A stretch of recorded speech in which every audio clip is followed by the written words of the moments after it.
So if you guys are can go to my stream and let me know if the music's actually coming across, because it's not saying it is on OBS, even though I can clearly hear it.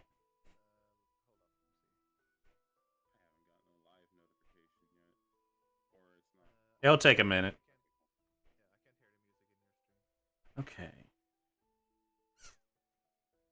Let's...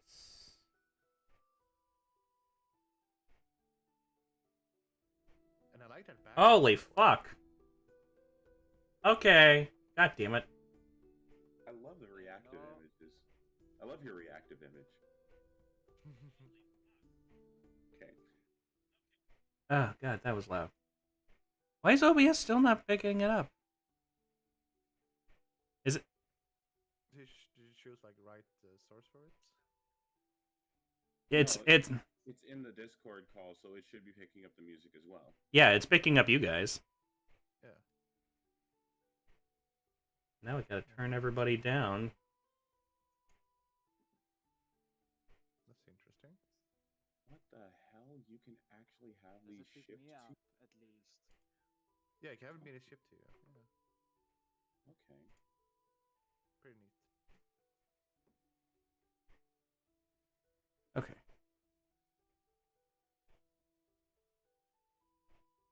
Let's see.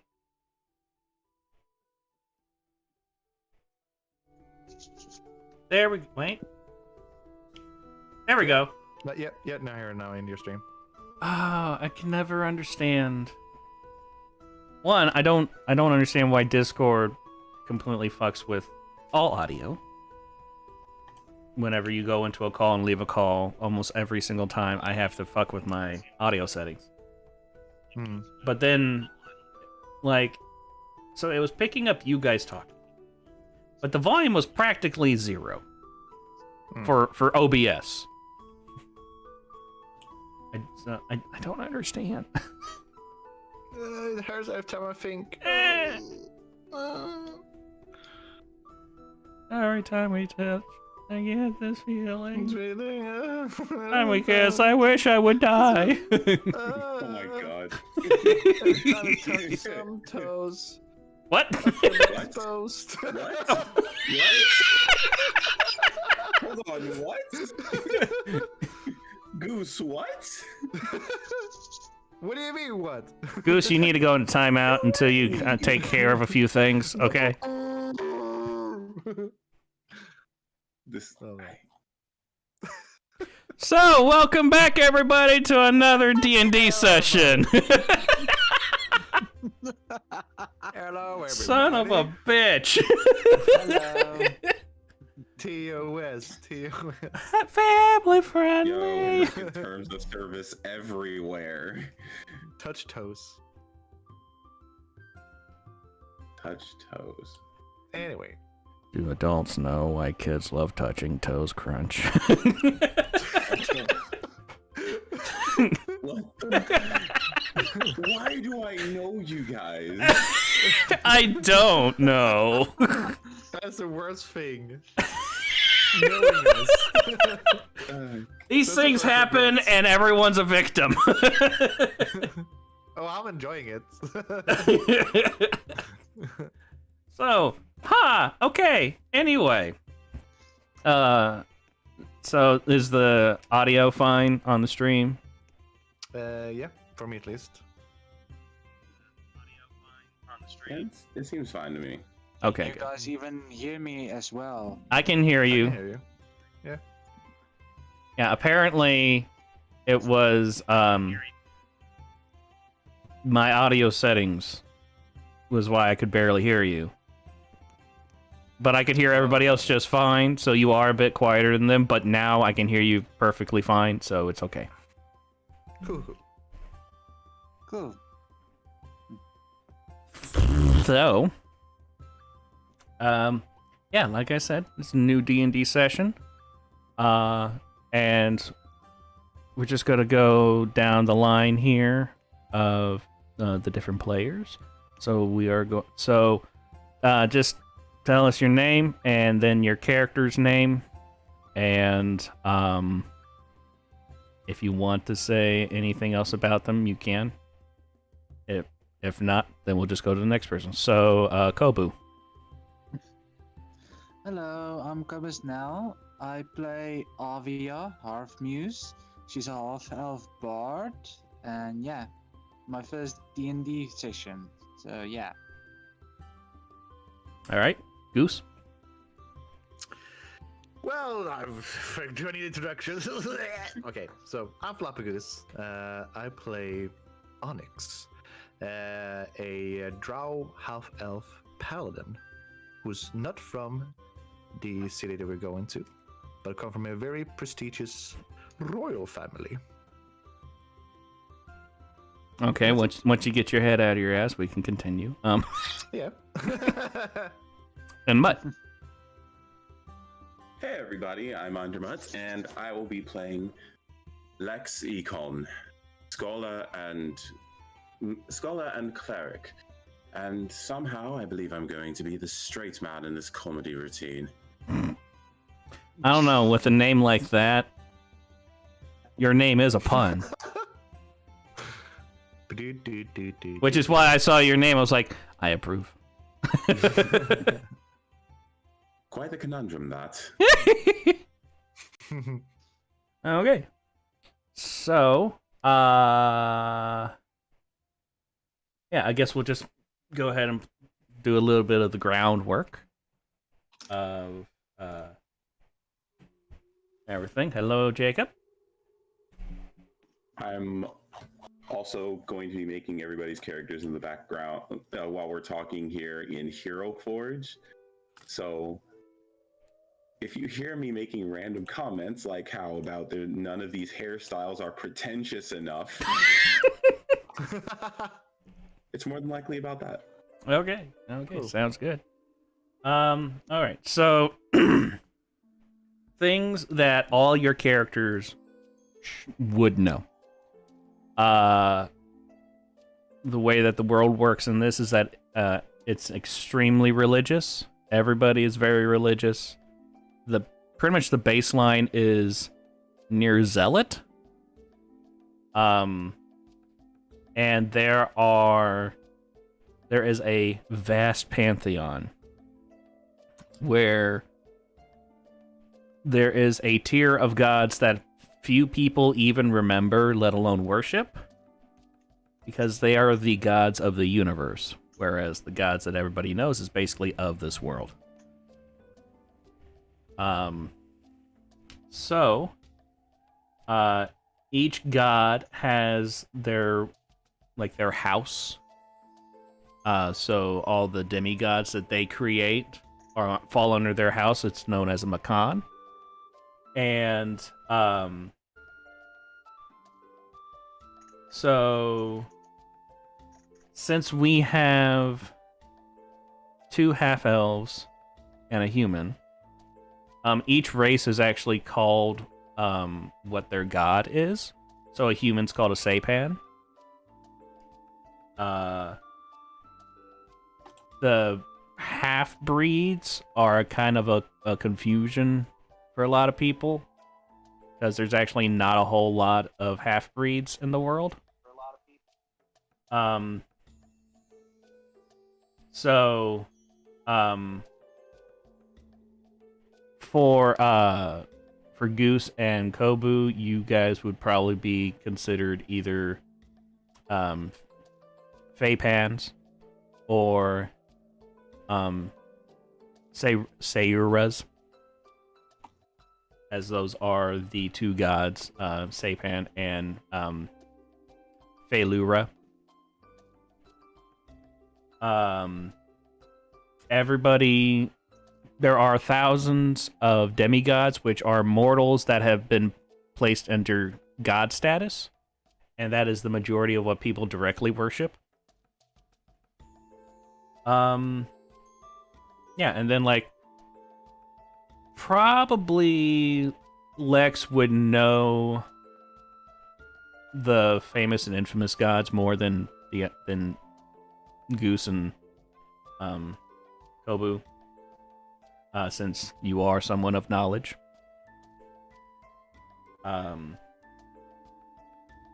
But yeah, so I need to bring this back up because I already forget everybody's names besides Lex because that has a funny name to it. All right. So Lex and Onyx, you two, based on your backgrounds, were sent letters of invitation to the city of Paruda or Paruda. It is a city that worships the demigod Paru, who is considered the protector demigod. Basically, he is one of the most famous demigods in the world. All Makans have extensive knowledge of him, because he not only has protected humans, but he has also protected many other races and many nations over his 3,000 years. So he is basically the Hercules of demigods. And so yeah, basically this city is very much about the protector. You two were sent invitations as they are starting a I'm trying to think of the right word for it. Kind of like a crusade, depending on the need for it. But there has been a lot of problems going on in the city of Paruda, and they have started a thing called the Recorla Esalpura Tetemo Excokumete. So basically, to shorten it, they call it the Rite. And it is to get rid of the plagues that are infesting the northern or the eastern part of the city, and also to get rid of blasphemers, who basically the ones that worship the infamous demigods and stuff like that. It's become a real problem to where they've actually had to quarantine about 40% of the city. So they're kind of desperate. So you guys got invites to join the Rite. And so that is where you guys will be coming in. Kobu, how's your character's name pronounced? Avia. Avia? Like Aria from Mesa. Yeah, Avia. Okay. Avia, I actually need you to roll for perception first. So you can do that in Okay. Discord. So you roll a So roll it. you roll a d20, and then you will exclamation mark 1d20, and then plus.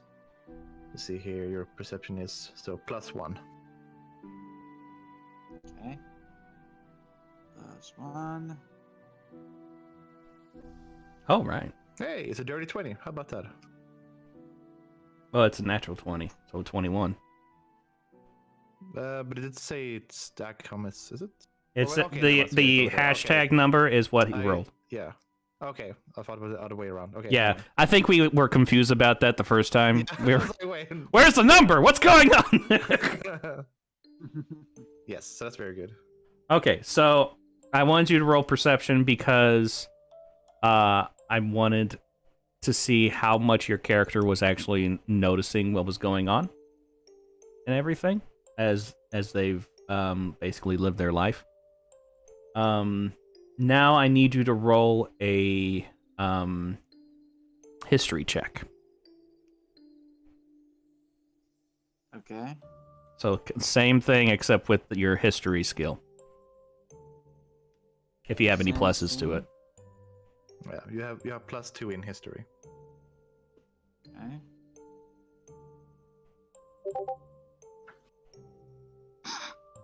Okay. So, not as great.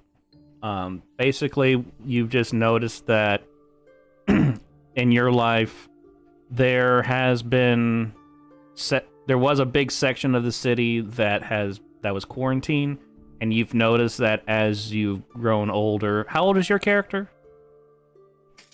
26. Okay, so yeah, and since you can remember, you've noticed that much more of the city has been getting walled off, as in like massive walls have been built that are about as wide as the roads. You don't really remember hearing about how things were beforehand. You just know that like long time ago, people just started getting sick, and it was getting worse and worse, and it didn't matter what the healers were doing, they would just continue being sick. And so then that's when they started doing quarantine. You don't remember when this started, you just know it happened before you were born. Yeah. So I think that does pretty much sum up everything that we need to know starting off.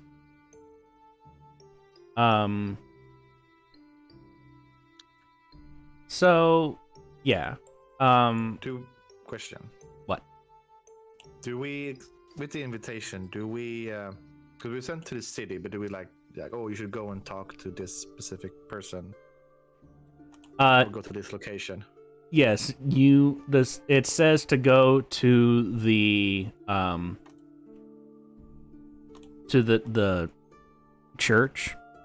It's just called the church because there's only one church in the city. The background you see in my stream is pretty much what the church looks like. At least to scale. Yeah. So it is fucking massive. Yeah. And it is right in the center of the city. And I'll just switch over to the little map I made. So,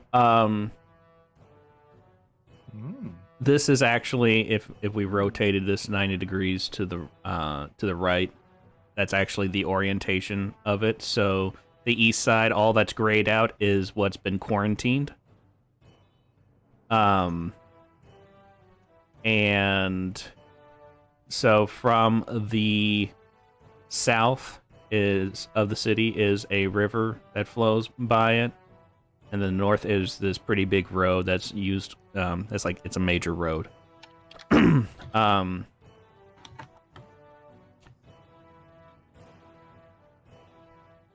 Mutt, I want you to do a history check. Yes, I get to bring back a tradition. Can you guess what that tradition is? This one little quirk of mine that I'm going to be bringing back ad infinitum.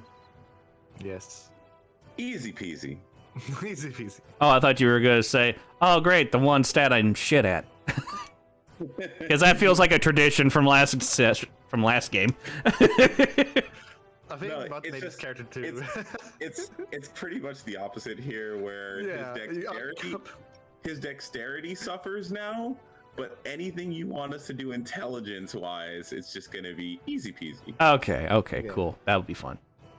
Okay, so we have a roller in the dice chat in the group chat. Yeah, in the Discord. That rolls. The Rolls channel.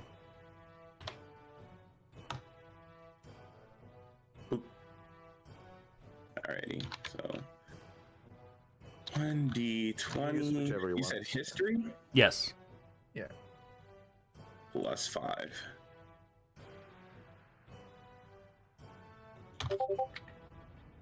Why? But it's still not too I bad. mean, It's Are they good on enough. 9? Or It's like, good no, enough. plus 5? Ooh, yeah. yeah.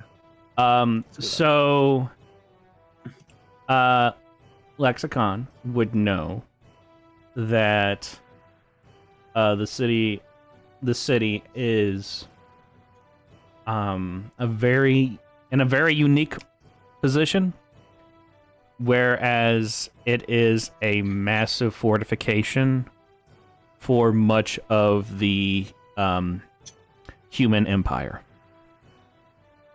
It's kind of like how Reach was in Halo for Earth. It is a massive key point, which is why they worship Paru, because they believe that is the reason why it has withstood basically countless invasions and sieges and stuff, and has never fallen. But you also know that there are some pretty influential organizations and peoples who would want nothing more but to watch this city crumble. So just keep that in mind.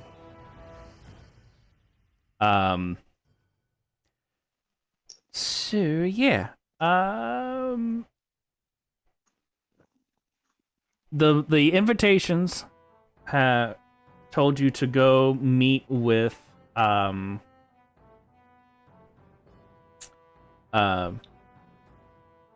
Father Athens, who is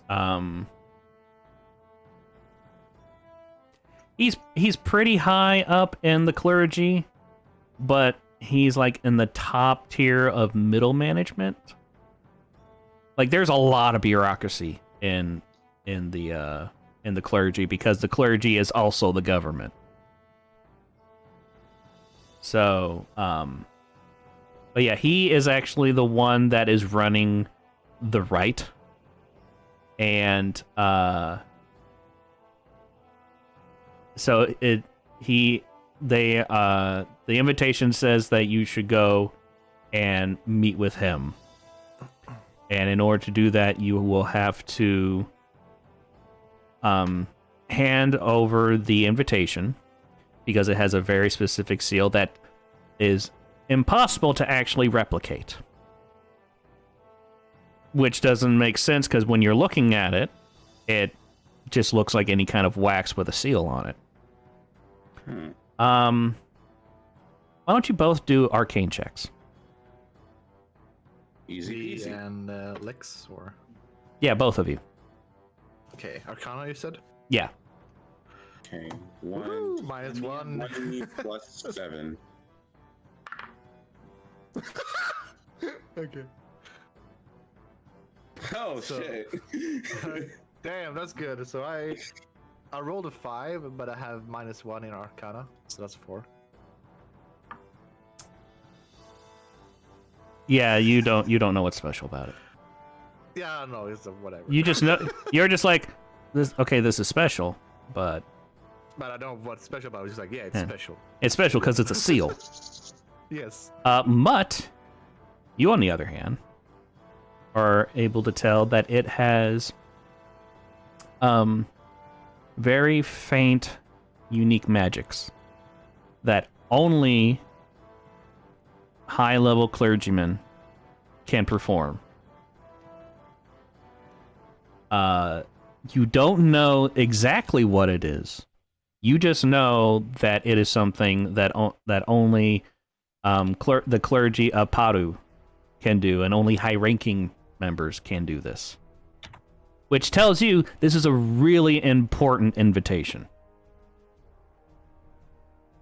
Onyx, you know that it is an important one because you do know that they don't just send it out to just anyone. But you also kind of suspect that it's because of your family is why you're getting it. And it might be something that your uncle has set up. You don't know, but you have a feeling. Okay. Minor question. Okay. Would the uniforms of any of Padu's order have a certain theme and color scheme? They're generally blue, and they tend to be pretty muted. The more high-ranking someone is, the more muted and light it is, basically to signify their purity. So it does, like, color-wise, it's basically the lowest-ranking people wear, like, really dark blue robes with a, like, basic shield icon. Just something very simple to signify that they are part of protectors.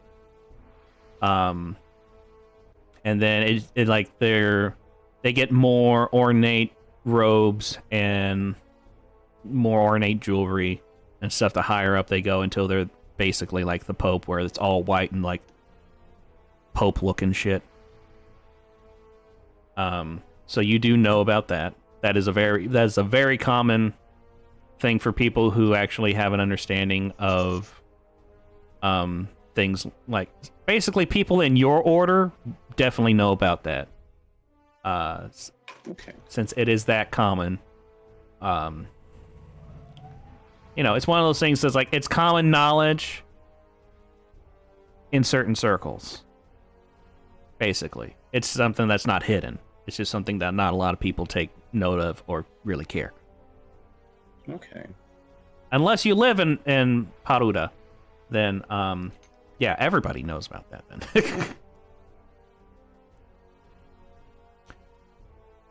So, yeah, you guys get your invitations.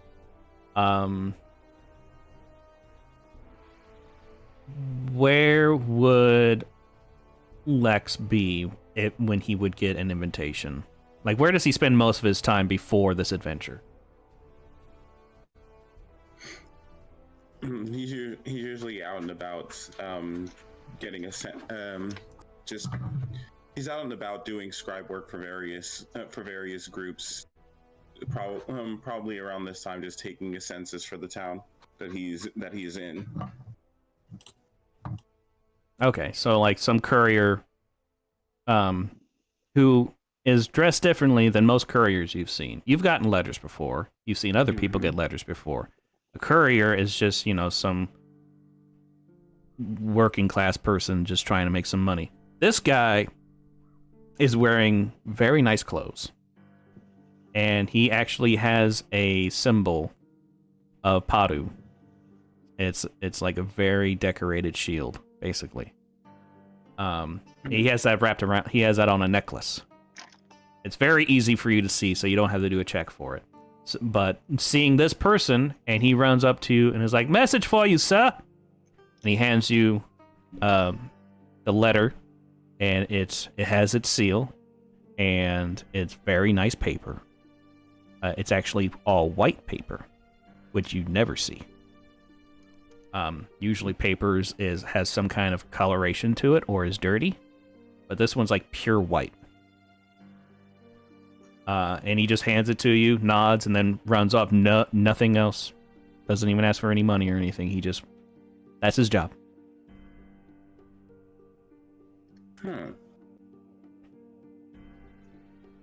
And then, where does Onyx spend most of his time before this adventure? Mostly he would have spent time with the order he is with, but particularly he would help out if there are like any guard duties or someone needs some escorting. If he gets some time for himself, then he would just wander about in the nature, maybe like hang out with some horses and just spend some time with himself. Okay, so while you are actually on one of your basic patrols, like it's an area where sometimes they have problems with like bandits and stuff like that, but it's not like a high ranking area. It's not a high danger area. It's just one of the things where like basically the nearby cities have made a deal with your order to be like, hey, we'll give you like this amount of supplies or compensation if you can just watch these roads between our towns so we can trade. So it's one of the basic ones. But this particular day is kind of weird because you're not even halfway through your patrol when your commanding officer shows up with another member of the order about the same rank as you. And he hands you over the same kind of letter I described, very pure white, very nice seal on it and everything. He hands it to you and says, looks like you've got another calling somewhere else, son. And just hands you the letter. And when you open it, it says that you are being called by the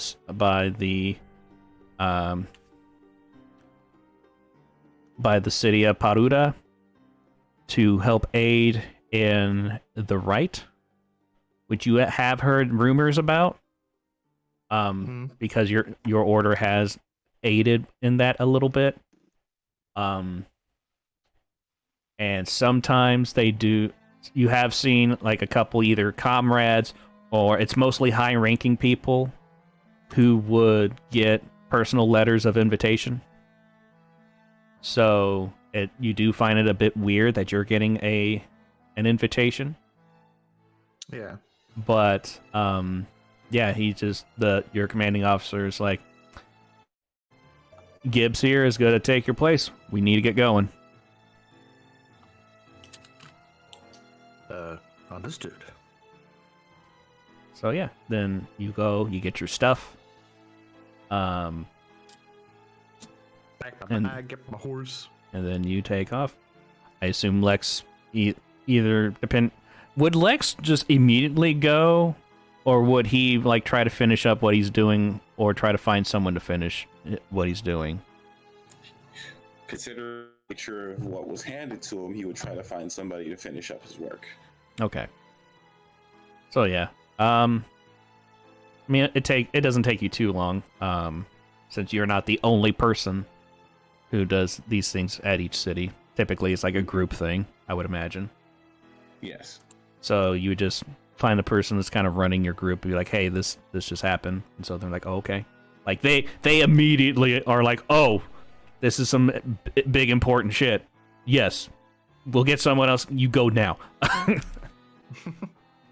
Like, they are a bit more like, oh my god, kind of fangirling a bit because of how important this is. Whereas like Onyx's commanding officer, like, well, this is what's happening. I've already sent several other people, so whatever. But but yeah.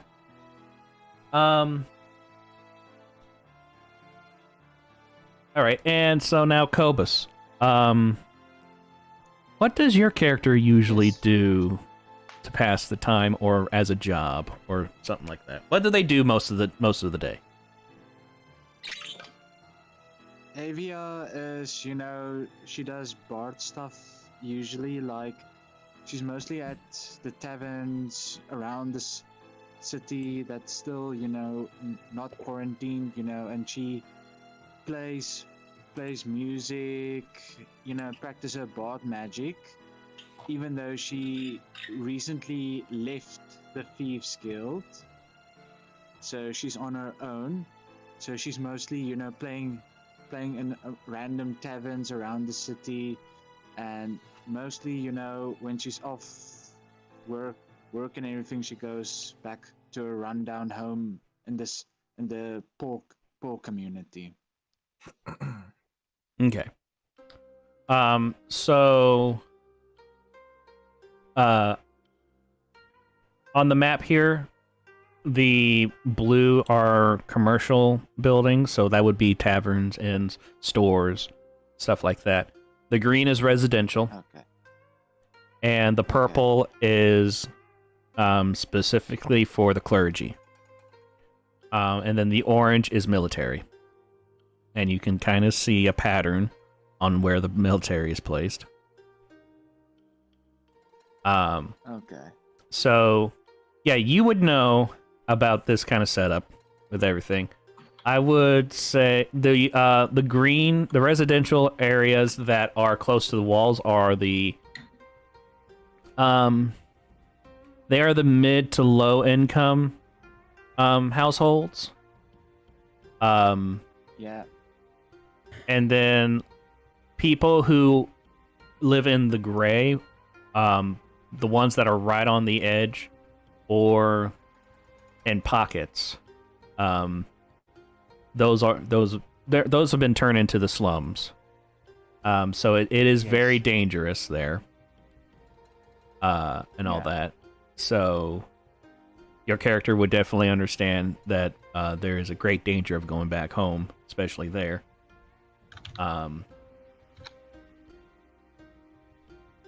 So how long would you say you've been performing for taverns and stuff? Like months, years? Well, 2 years, almost. Avia left the Thieves Guild because her leader saw that she could be something more than just a simple thief. So, and even though she was, since a very young kid, after her mom died, she joins the thieves. She became, one of the actual, I wouldn't say the best, but a good thief. And so her boss actually told her, I see something in you, and he discovered that she has bard magic. So he once took her to a tavern. He taught her how to play a lute, bagpipes, and a viol, and told her, you should leave the Thieves Guild and become a full bard. And from there on, she left the Thieves Guild. So she's been playing as a bard since almost 2 years now. Okay. I would say that you've probably been performing in a handful of taverns. Probably starting off, you went to a bunch of taverns to see which one was like most welcoming to you. You actually would make money from and stuff like that. Over time, you have been getting invitations from people that run the taverns. Like, if you need a place to stay, I can give you a night for free. But like they don't offer you to just live there unless you are employed by them. But you haven't been offered that yet. You make some pretty good friends. And there's some people that like you. So yeah, so like there's some stuff going on with that. So you would definitely know, especially hearing about how in recent years they have been moving more people to be more military people into the city to along the quarantine wall. And there have been rumors that a very infamous organization is either trying to or has infiltrated the slums. But nobody seems to be able to agree on who it is. Some people say it's people that worship a demigod of destruction of one Makan or another. Some say it's Merab, the demigoddess of plagues. Some say that it is an organization that worships a long forgotten god or demigod. It's just all different things, but you do know that there's a lot of rumors of stuff like that going on. You also, in the last couple months, have been seeing posters of basically job offerings to work for the clergy, to work in the rite. And the details with it is that the pay is actually quite good. And lots of people kind of take pride into doing stuff for the clergy. And you've also been noticing that at your regular performance places, business has been really slow for at least 2 months. So you've not been really making that much money. Yeah. So, what would you do? I would take the money to investigate so the tavern businesses can flow again. What do you mean you would take the money to investigate? Excuse me, can the volume go down, please? If you right click on the rhythm bot, you can control its volume for you. Okay. Yeah, the volume is individual to each person. You need to change that yourself. Yeah. That was the main reason why I got this bot. I was like, "Oh, that's good." Yeah, it's convenient.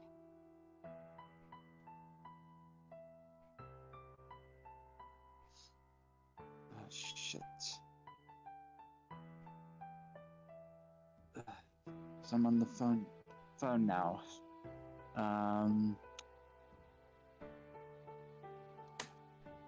But yeah, I'll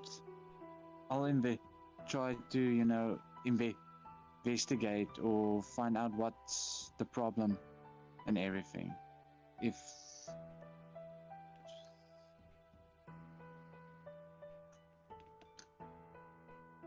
Okay. Like why business is being slow? yes, why business is being slow lately. Okay. Roll a perception check. Perception. Actions.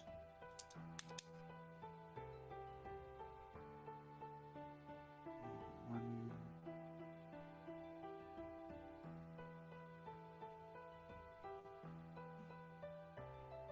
Skills.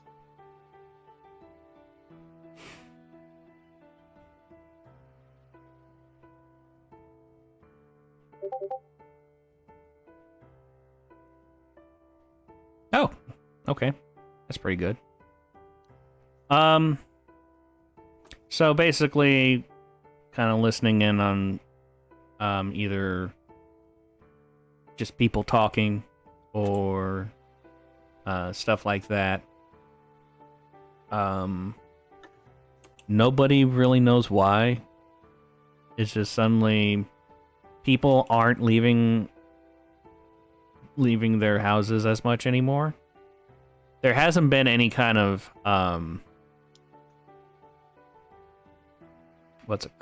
curfew or anything. It's just almost all the businesses are suffering pretty bad right now, and it's kind of weird because at this time of year it actually doesn't. Businesses don't really slow down.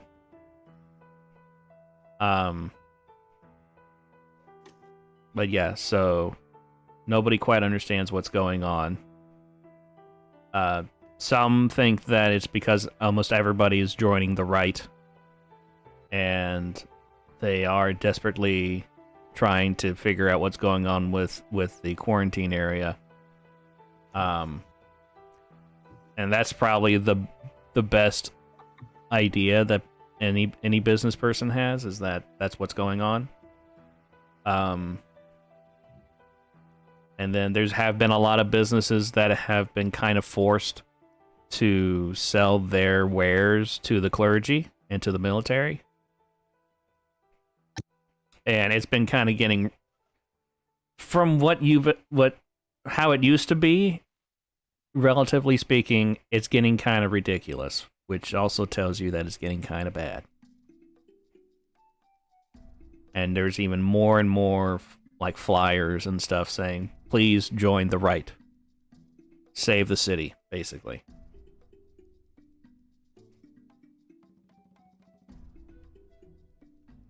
So what do you do now?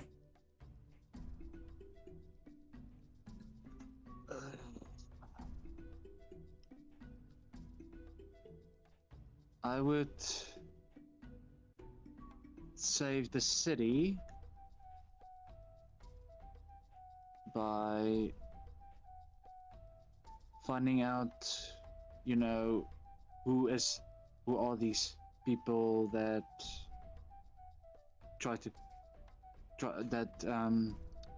praise the other god, and I will try to, you know, investigate by joining either the military or the clerics. Okay, so the flyers are saying go to the church, so the massive building that's in the middle. And go to the church. And there will be recruiters there for you to talk to. So, Okay. almost as if it is by fate, when Yes. Avia, that's right? Avia. Okay, Yes. so when Avia decides to go to the church is when both Lex and Onyx reach the city. You both kind of get there at the same time. I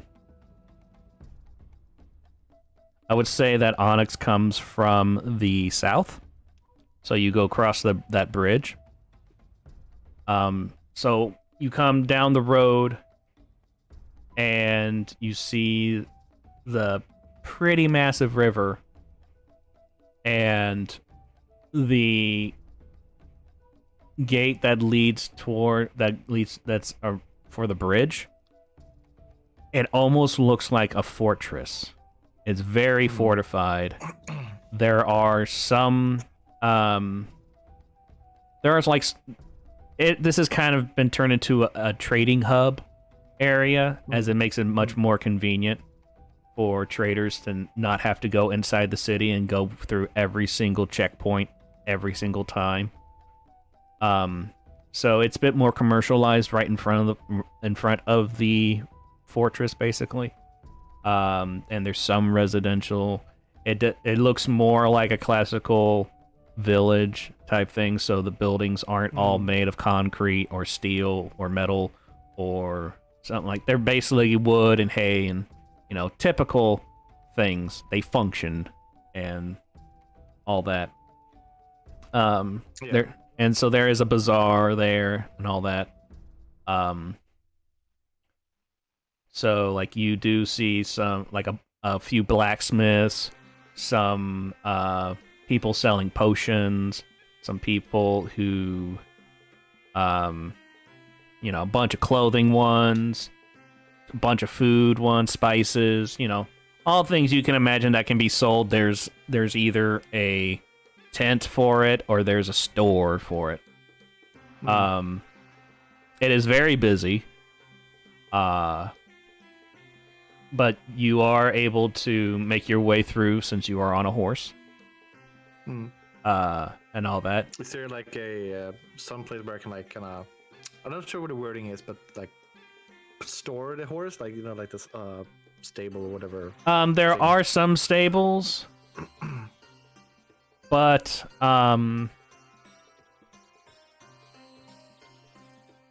you What are you thinking? Like, am I allowed to like walk in with a horse? it's Uh, so the gate that's for the bridge. The reason why I say it looks like a fortress is because it is fucking huge. Like several 100 feet tall. And the bridge is like at least 100 feet wide. So what's that? Like 30 meters? Something like that. Yeah, it's pretty big. Yeah. So like it's big enough that if a troll, like, because about the average size of a troll, at least in this world, is like Yeah. 15 to 20 feet tall. If they had a horse, you could still like get at least 2 to fit through the gate. So it's pretty big. Yeah. And roll perception. Okay. Already exacerbated, and we barely started. Yeah, I'm like, fuck. Damn it, I have to do Why shit. am I rolling the same roll? This guy is gonna go to jail now. Oh no! But not yet. Not yet. Not yet. Let's see here. +2, 7. Okay. So you do notice that there is at least a battalion of troops that guard this entrance alone. There's every time you turn, you see a new soldier. They are all wearing heavy plate, but they're moving as if they're not really wearing anything heavy. It's all a really like dark blue kind of chrome to it, but it only looks chrome in the shadows, and then once it's in the light, it gets matted.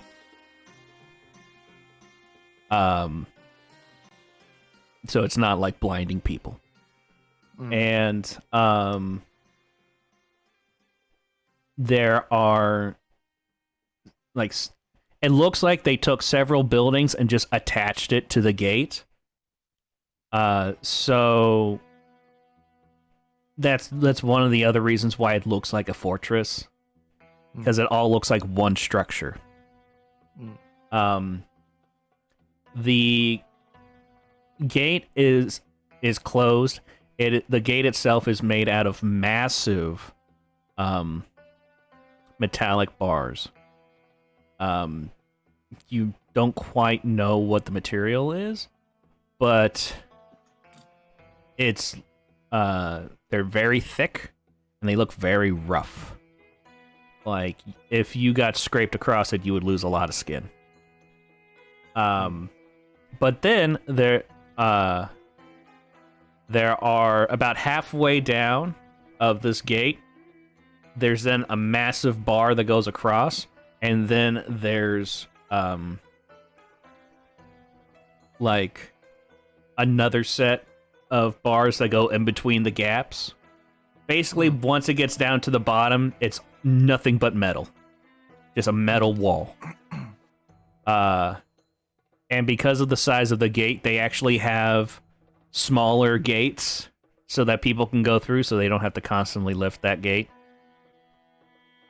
But do a history check.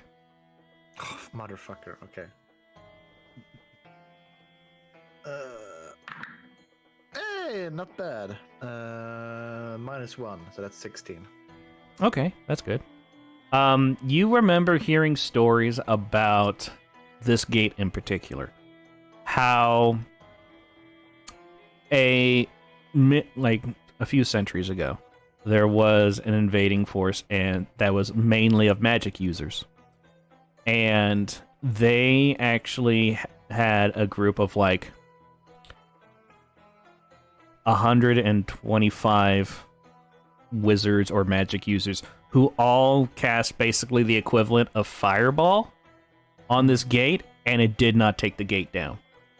This gate is actually pretty famous. So yeah, you go up.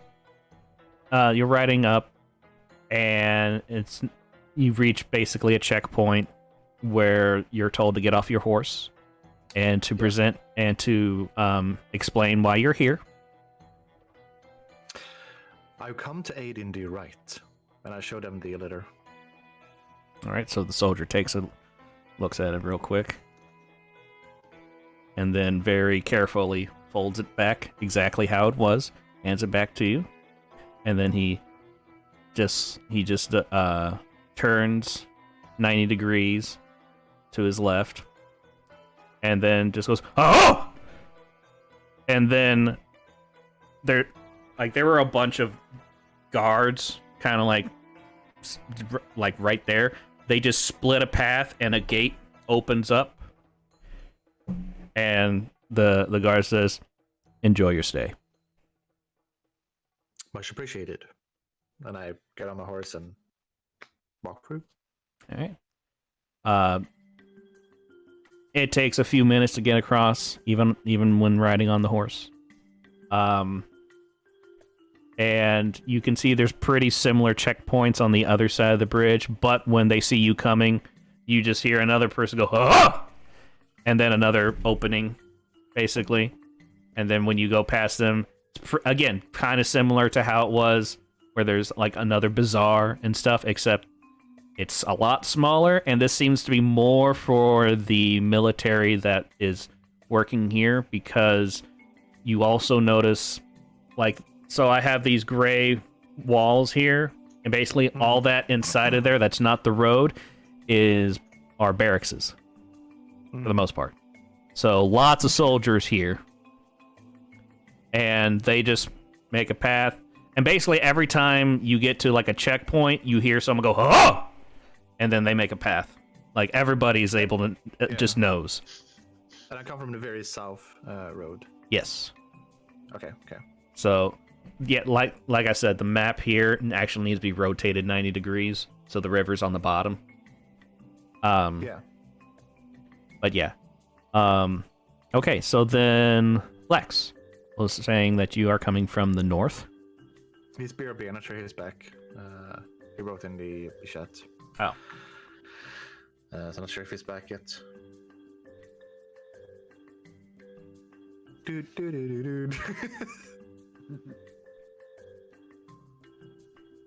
Oh, there it is.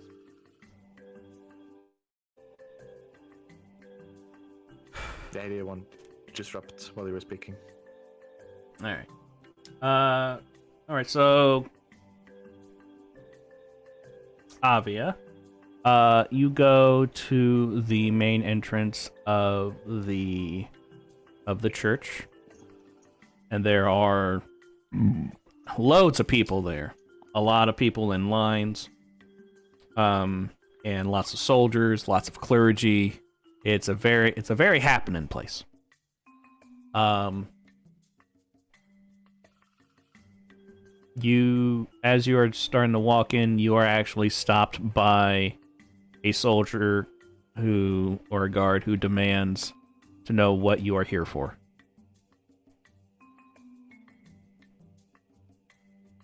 I tell him that I wish to join the military to save the city.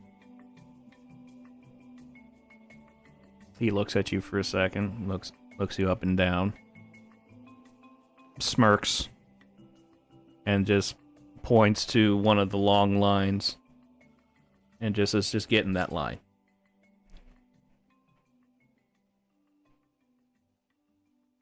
And I walked, and I asked him, "Is there any shorter line No. so I can join?" Or He just interrupts you. No. is it? May I use my persuasion as well to convince him? You can try. Okay.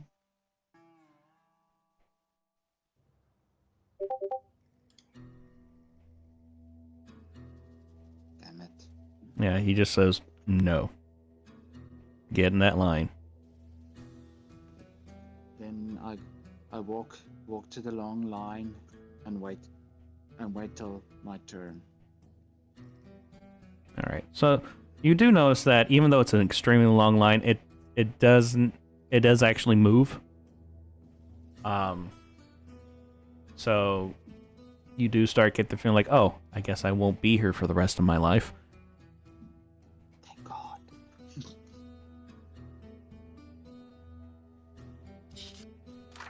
But yeah, so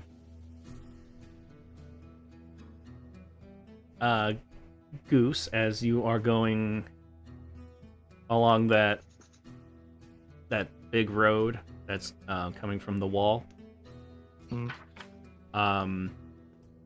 you are noticing to your right is another wall that is about 100 feet tall, 90 meters.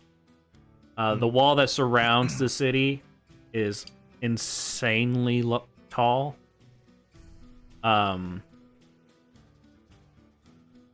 Which also explains why there are a lot of lanterns on the streets.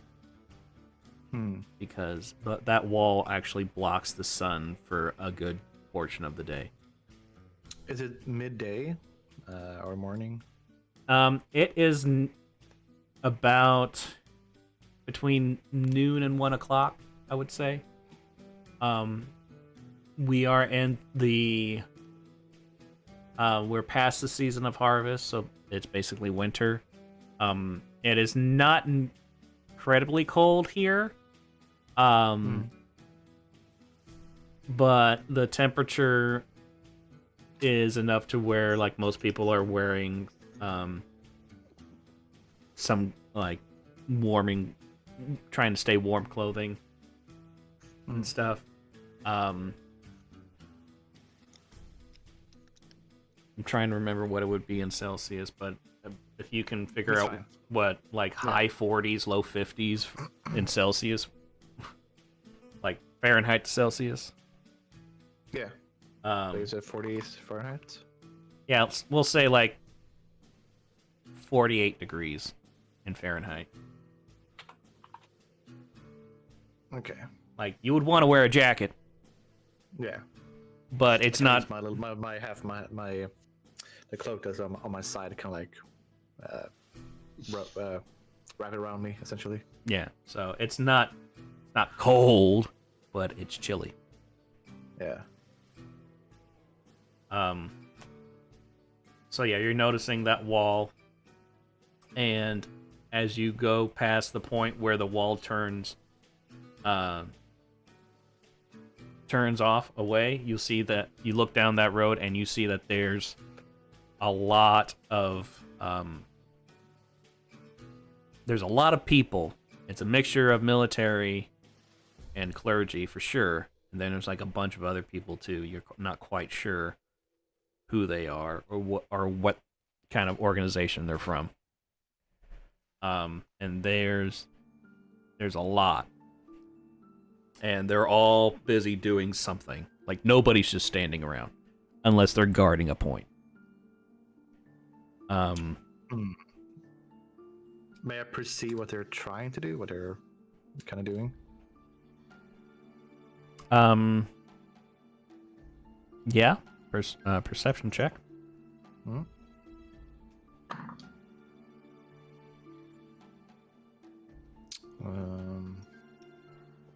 That's 18. Okay.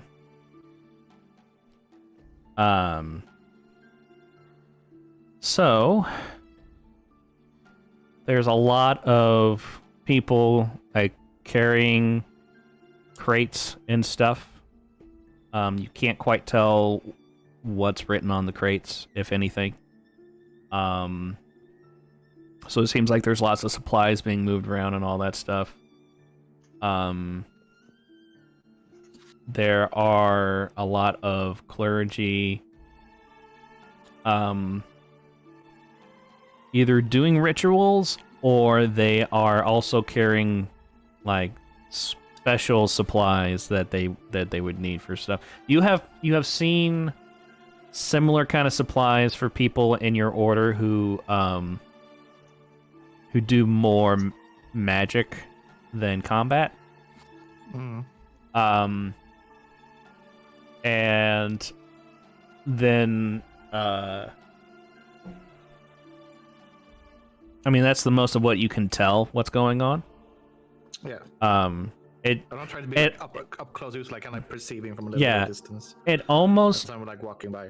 It almost reminds you of a time when you were in a conflict, and there were, like you and a bunch of men were in a trench basically, and like everybody's scrambling everywhere to get everything to keep going.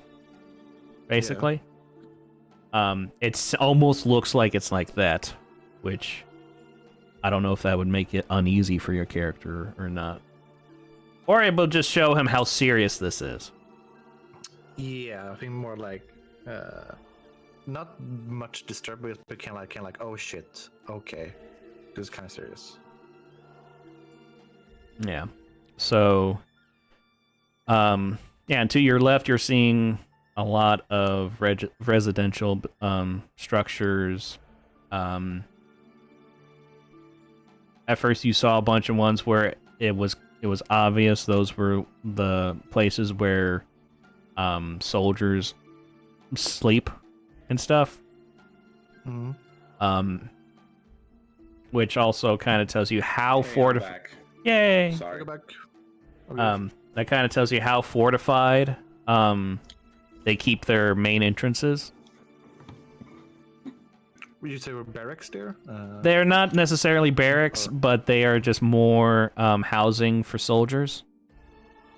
Basically, Okay. you have walked past about 10,000 soldiers just to get inside this city.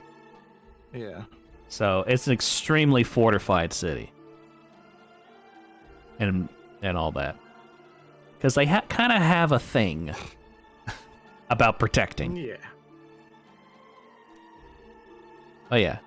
So I don't know when exactly you left Mutt, but basically we've just been describing how there's a lot of soldiers here. There's a lot of activity between the in the alleys where the walls are and where's the military buildings, so the orange buildings on the map are.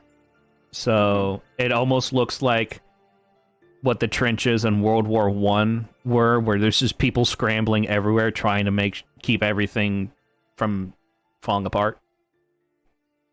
And all that. And so your character would actually be coming in from the north, so the opposite of where the river is. Okay.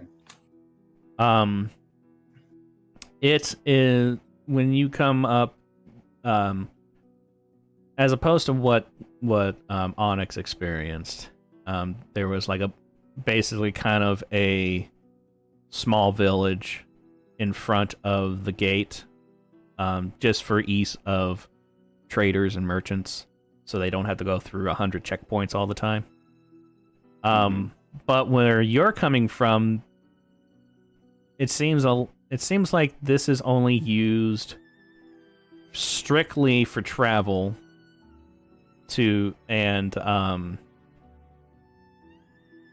it's basically you're on the safer end of it. So like where most of the attacks that you remember reading about come from the south. So it's less fortified, but it still looks like there's a fortress that is the entrance to this city. And the walls are a few 100 feet tall. They're massive. Like this is kind of stuff that your character already know. Like I said, this city is quite notorious for the way it's built and how they basically have devoted everything to make sure that this is an impenetrable city. Which is why they're really freaking out that it's falling apart.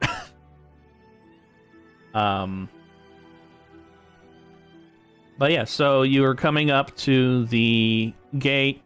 It's a pretty massive gate. It's not as big as the one to the bridge, but it's still at least 100 feet tall. It's basically a square. It's 100 feet tall and about 100 feet wide. And as like the very top, it has like these massive bars, and then about halfway there's another bar, and then there's more like bars in between, and then like halfway there's more in between until finally the last like 25 feet or the last like 12 feet is just a solid metal bar. And then they have smaller gates inside those so that people can actually get through without having to lift the gate. And the surrounding of the gate is pretty thick with structuring. It looks like that's where a lot of soldiers would be for in case of a siege or something. And there's about 100 soldiers kind of patrolling the area, and in small groups of like 5. So it looks pretty busy, even though there's not a lot of civilians. It is incredibly fortified. Yeah. But, did you ride a horse or did you walk? Or did you have a carriage or something? Probably would have rode carriage. Okay. So,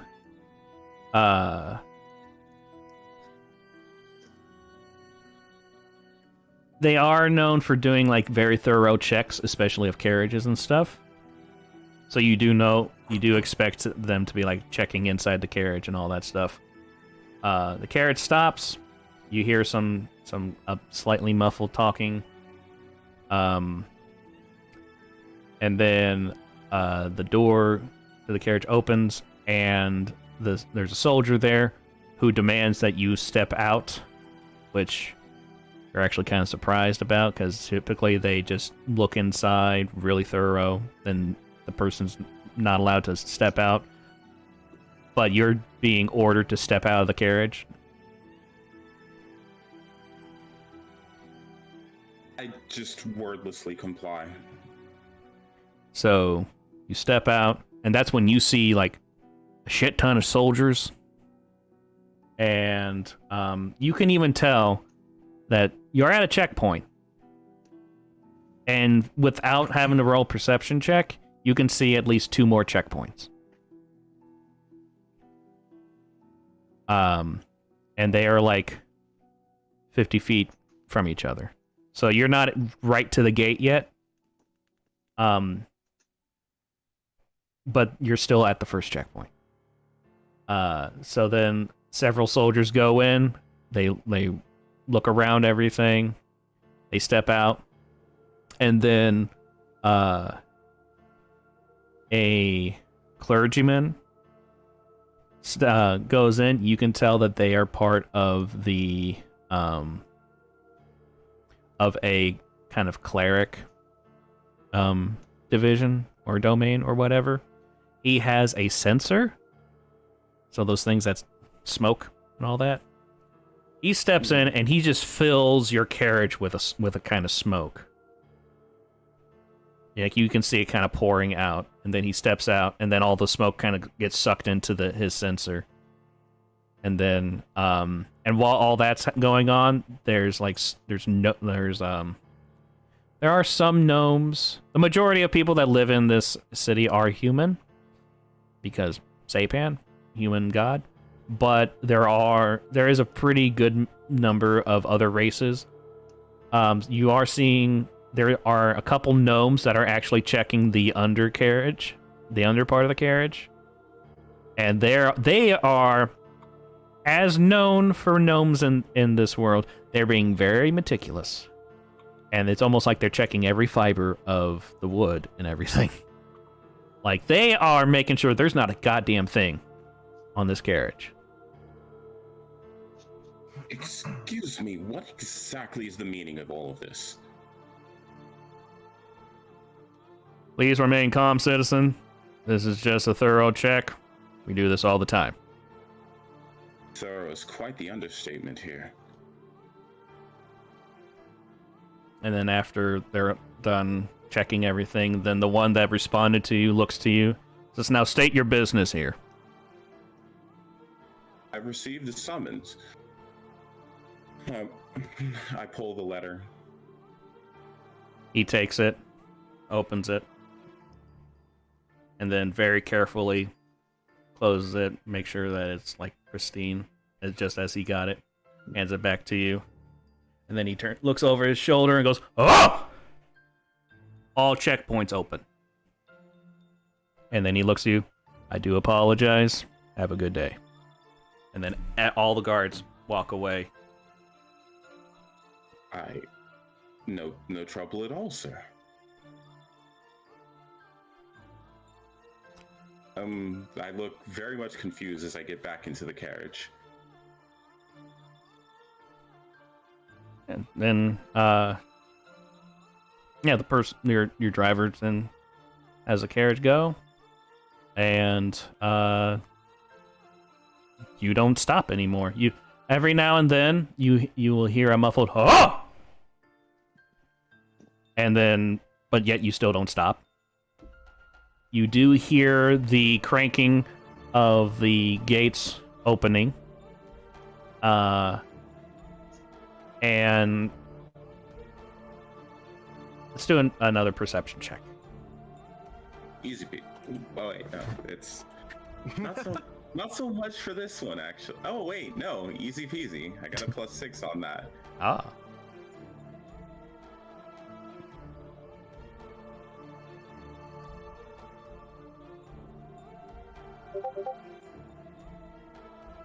Nice. Hey, Yeah. So basically, you hear 10 times the gears turning as gates open and close, which means you go through 10 gates. And now you reach the actual wall to the city. And then you hear one more, but a much bigger cranking of a gate opening. Do you have any, would you say there's any windows or something on your carriage? yes. Okay, so you're seeing these gates open. They're quite thick. There is, like, once you get past the first gate, there's no light at all. The only thing that's lighting up the area are either torches or cantrips that have light. Light cantrips, basically. Otherwise, you can tell that this area would be pitch black. And then with the final gate, when you go through, you notice that it is at least twice as thick as all the other gates. And then once you get through that one, then there's light. You can actually see things now, without the need of a torch or something. And on your right side, you would see residential structures. For a fair bit, you would actually see what clearly looks like residential made for soldiers and stuff. And then after that, it's like actual citizen houses and stuff like that. On your left would be another very big wall. Nowhere close as tall as the outside wall, but it is about 100 feet. And it's quite sturdy. Looks like it's made out of a mixture of concrete and metal. Though it does also kind of look hastily built. So that kind of is giving you some mixed signals on this one. I mean, the city is known for, I mean, even as you could tell right away, but you've heard the rumors of the city being practically impossible to get to break into. So they take their walls and their structures very seriously, but then these walls are not up to snuff with everything else. So, and then when you get to the point to where the wall turns away, you will also see the same thing as what Goose's character saw, where there's just a lot of soldiers and clergy and other people doing all sorts of things in that street. And the only people that are actually standing are people who are just standing guard.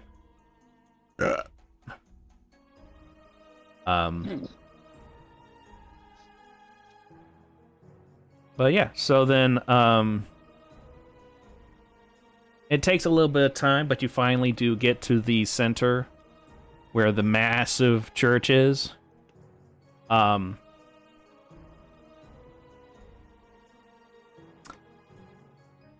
want both Mutt and Goose to roll a religion check. Cool. Easy peasy. Easy busy. Oh, oh yay. Is it religion? Yeah, So- religion. They get decent So- rolls even when they're low. Roll the 9 and then -1, so 8. Okay. So Onyx just knows that this is one of the biggest buildings he's ever seen. Especially for a religion. Or not especially for just one of the largest buildings he's ever seen. Mm. Lex has heard of even bigger churches. Never seen them in person, but has heard of them. But this is still a massive one. Like it is taller than the walls, the surrounding walls, and it does take up a good amount of space in the center of the city. And then there is a large road around it. Like basically the width of the road is big enough to be town centers. If you just took the width of a town center and just made a road out of that. Like it's big. It's massive.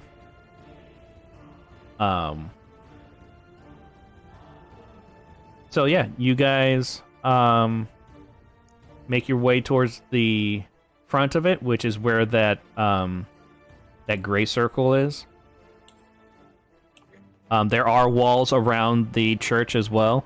They're like more average walls that you would actually expect around an important building. So they're about 15 feet tall, like 3 meters or something like that. Thereabouts.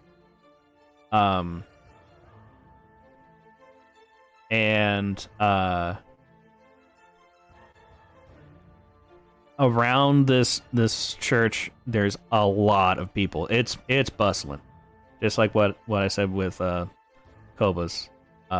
There's a lot of people there.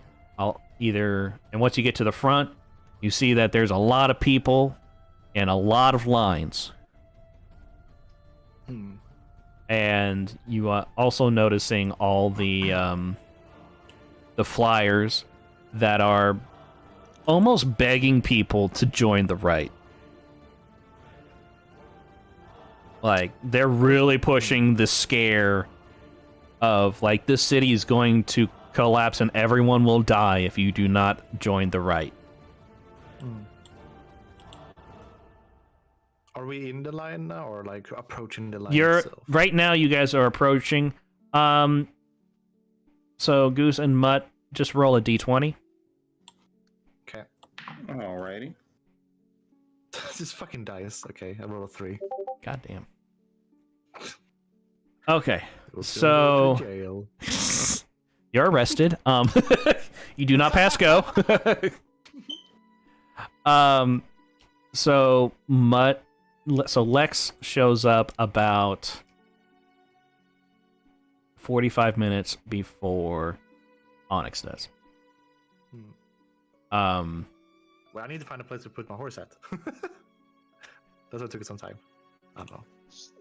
Yeah, I mean, so the blue squares, like I said, are commercial. There are either cart services or horse services. So basically, they're kind of like stables, except since most people are not allowed to ride a horse by itself through the city, unless it's registered. This is kind of common practice in a lot of cities. So you have heard of this kind of practice. Like where I can like stable the horse. The difference between this moment and previous times is that your order took care of that stuff. Okay. But they don't have any kind of say right now with this.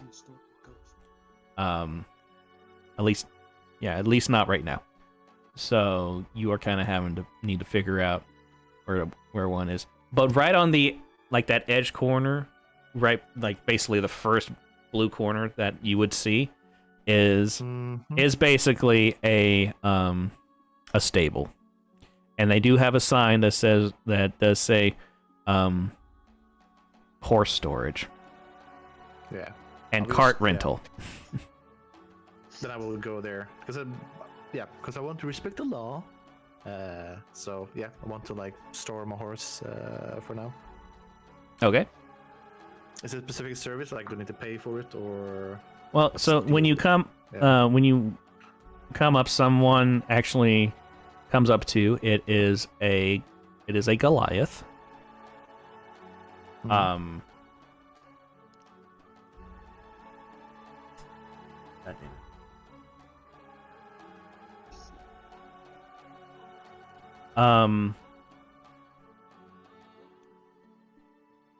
Oh, I forgot to make a god for Goliaths. Oh well. Yeah, so it is a Goliath, and he just steps up to you. He's almost like at eye level to you while you're on your horse. So he's a big boy. And he just walks up to you and says, "Are you storing?" Yes, my good sir. I'm trying to store my horse here. I need to go to the church. I don't want to offend anyone by having my horse there. All right, sounds good. I'll take the horse. You go on inside and talk to Mac, and he'll get you all situated. Mac? All right. I will make sure to do that. So I will go in, talk with Mike. All right. So when you get off, you see him leading the horse. He seems very gentle, and with the horse, he's almost like someone who you could tell he loves horses. So he's being very much a horse whisperer to it. He's talking to it. You don't really hear what he's saying exactly, but you can hear him talking to it, and he's petting it and all that stuff. I can just walk and be like, "Oh, that's a very beautiful horse you have right there." He's taking your horse. Yeah. Oh, okay. I was talking to my horse. I thought it sounded like, man, it was No, he's taking your horse. Okay, then I'm as you go inside. Yeah. Like a valet. Yeah. So then you go inside, and kind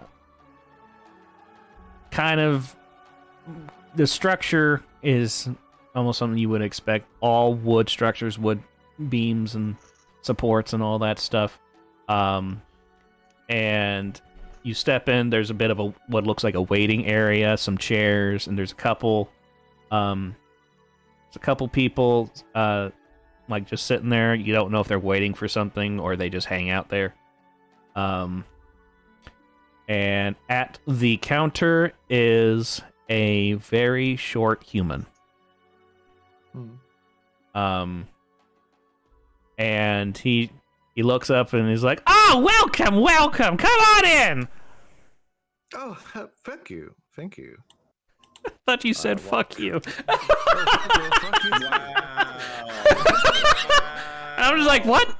Say fuck you to this guy immediately. Low intelligence, high wisdom. That's not a wise move. That's both stupid and unwise. Yeah. I'm both blind and stupid. Technically. Yeah, so you walk up and he Greets him. Yeah. and he's like, "I assume that Thorn is taking your horse." Yes. The big Yes, guy. he is. Yeah, the big tall guy. Yeah, agree. Yeah. All right, so here are the rules. We will keep your horse. It is 5 copper a day.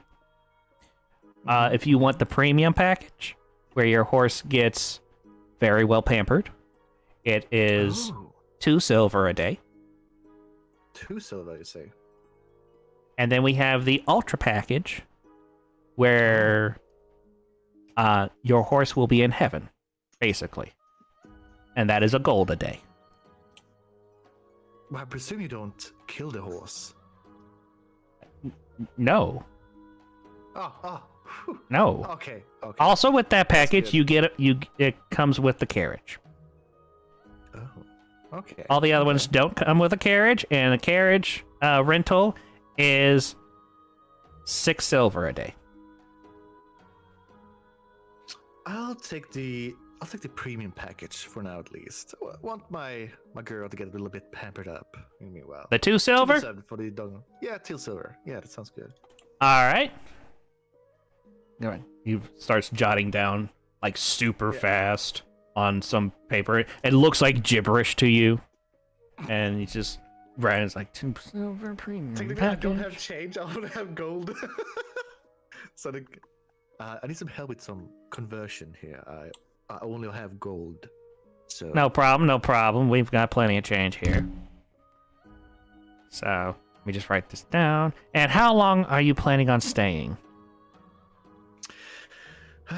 That is a good question. I have no idea, to be honest. I was sent to go to the church to help in aiding the rite. Oh, Now, for how long that would proceed, I actually have no idea. did you happen to get a little something in order to do that? What do you mean a little bit something? You know, like a little something that would mean why you're doing this, why you're here, why you're helping out with the rite. I just should have let her. Okay, that's exactly what he was wanting to see. Yeah, I was like, yeah, here. Basically, it was, yeah. Ah, okay. Well, in that case, like you can almost see, like he was excited, but then he also was just like, "God damn it!"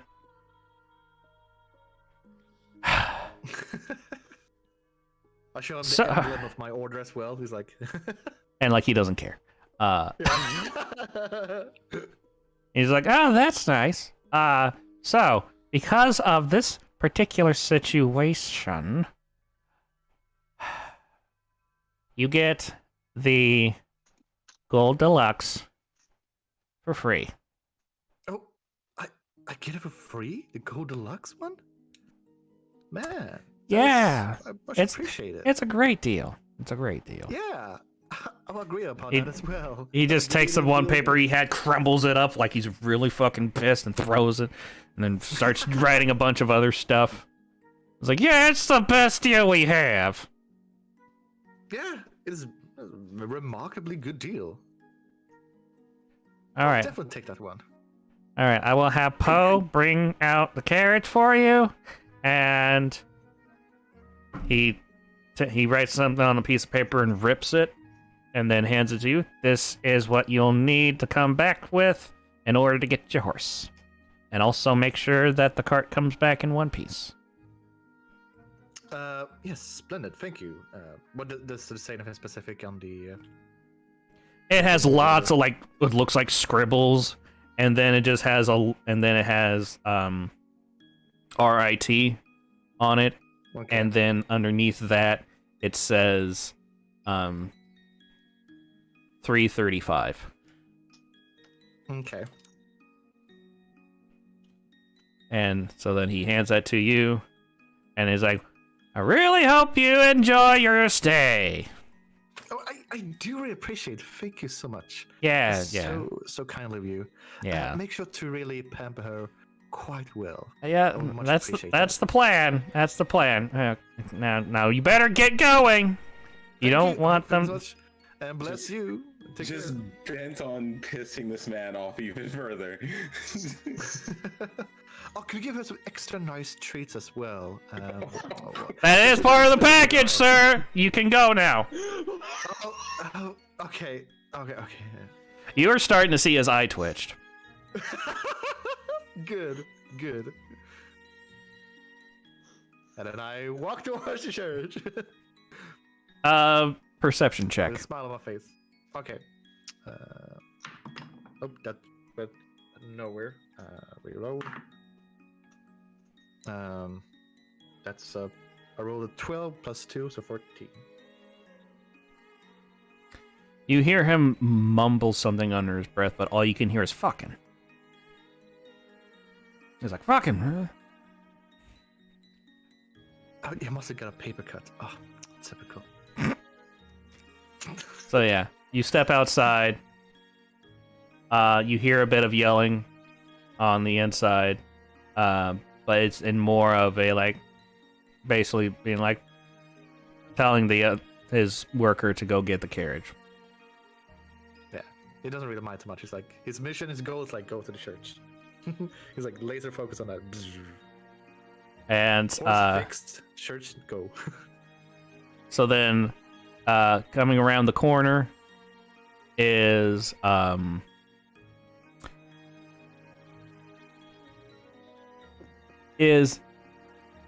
trying to think about what it would be. So it is it's an ox that's pulling a cart. It's a very muscular ox. This thing is fucking ripped. And leading it is a halfling. And he just leads up to you. He's like, let me see your ticket. I've take up the ticket. Here you go. He grabs it, looks at it, hands it back. Like in that quick of succession, like you don't even know if he actually looked at it. You're like, oh. And then he just hands you the reins. There you go. And then he just walks away. Oh, much appreciated. Whatever. Thank you. Fuck you. Yep, and then I get on and. Yep. So the cart Roll is basically So it has a seat up front for the driver, and then it has kind of like a truck bed, so that you can either carry more people or whatnot. And it is very nice, and it does have what looks like a bit of a contraption that you can actually pull up to be kind of like a cover and stuff. So like you did get a deluxe package, basically. So And it was kind of like an ox kind of creature that is. yeah, it's basically an ox, Okay. which probably your first thought would be, why did I get an ox? Those aren't very fast. I just figure like, there's different cultures. Oh, yeah, so you get on, and Yeah, I guess I'd make towards the church, I suppose. animal handling. Okay. I just want to see Don't- something. fuck me over. You bitch! I gotta do. God damn it. So, roll 3, and then +4. So that's 7. Okay. So since this is a very highly trained one, that does pass. I just want to see. Yeah, this is a very highly trained. Okay. It does pass. Barely, but it passed. My god. Okay, that's good. I just wanted to see if it would go bad. I would be like, motherfucker, I have like a +4. Like, come on, don't fuck me over. Okay, you might stay for another round. You have one more round, dice. So so the bull or the ox kind of like it's a very, very easy ride. The cart rides very well. It's like it has suspension on it, basically. Ooh. So yeah, Ultra Deluxe, you got the right package. And so, Nice. as you're making your way downtown, walking fast, Putting up my ass. yes.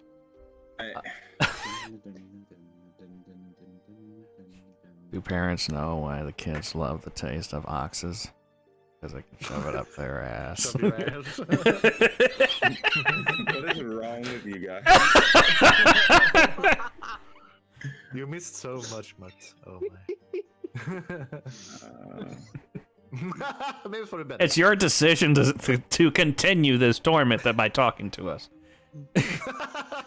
Like I said, I'm the straight man in this comedy routine. All right. So yeah. So as Onyx is taking care of that stuff, Avia is still online. The line is moving. You are 2/3 of the way through the line, so it is moving at a decent pace. You've been waiting for close to an hour now. But you have noticed that there have been a lot of people who've been leaving with like very defeated looks on their faces, very dejected, and stuff. So you might get an idea of a couple things that's going on. And then with Lex, you get to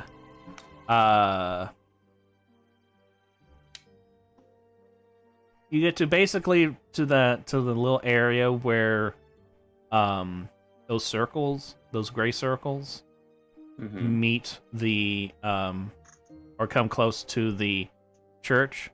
So that that little corner area right there. And that is when your carriage stops, and your driver tells you that you're going to have to go on foot from here, as there are blockades or barriers or whatever. Hopefully the letter works just as well with the blockades as it did at the gate. Yeah, well, I mean, like, there's those pillars, basically, that keep cars from driving into buildings. Okay. It's basically that. Very well then. Thank you for your service. Yep. Do us proud. He was someone that works for your order. He's not a member of it, but he's basically a servant of it. But he's also somebody who's been doing it for a very long time. So you do know about him, and you know that he is someone that he's almost like that butler that's been serving a family for like 2 generations type of person. So he's almost like family. But yeah, he's just like, do us proud, and then turns the carriage around and leaves. So, head held high, he starts walking toward the church. All right, so you head towards that entrance. The white line is the walls. You get to the entrance, you see lots of guards, as by this point you just expect that. And so then one of them actually stops you and demands to know what you're doing here. I seem to have received a summons on behalf of your order. And he pulls the letter yet again. Takes the letter, looks at it, and almost exactly like the last guy you showed the letter to, he very carefully and perfectly closes the letter and hands it back to you. And then he, just like the first one, looks over his shoulder and goes, "Oh!" It's with all the yelling here. And three soldiers. I don't know if you were here when I was describing what the soldiers looked like when to Goose, but basically they're all plate, but yet they move around as if they're not wearing anything heavy. They probably haven't. Well, you might have noticed this because you did go through that dark area. Their armor in the dark is actually kind of chrome. It's a dark blue, but it has a bit of a chrome to it. So in like low light, you can see this kind of chrome look effect with it. But as soon as it hits direct light, it goes matted. But then like in like dark, like 100% dark, there you can't see it because you can't see anything. So yeah, so three soldiers march up to you, and the one that you were talking to is like, "Follow these men; they'll take you to where you need to go. Thank you for your service." Hopefully there's no more yelling. Thank you, sir. All right, so then basically you're being escorted into the church. Cobus, do a perception check. Okay.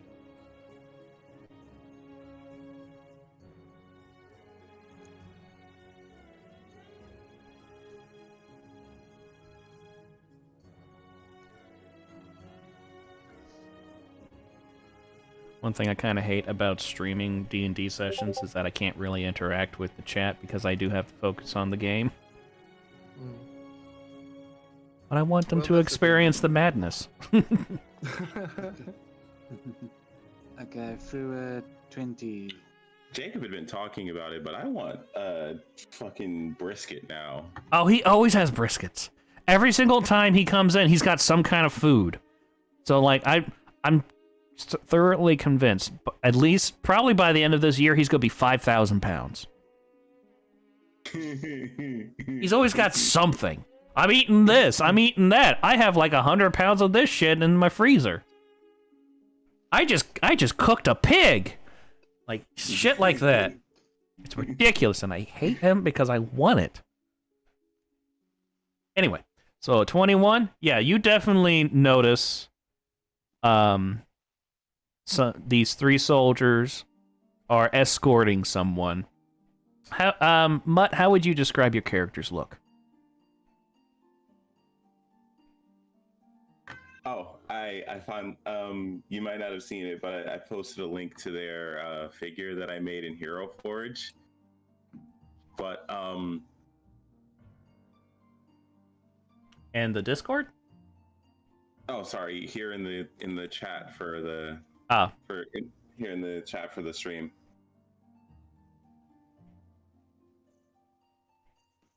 I wanted to make him look as pompous as possible, but still professional. I didn't see anything.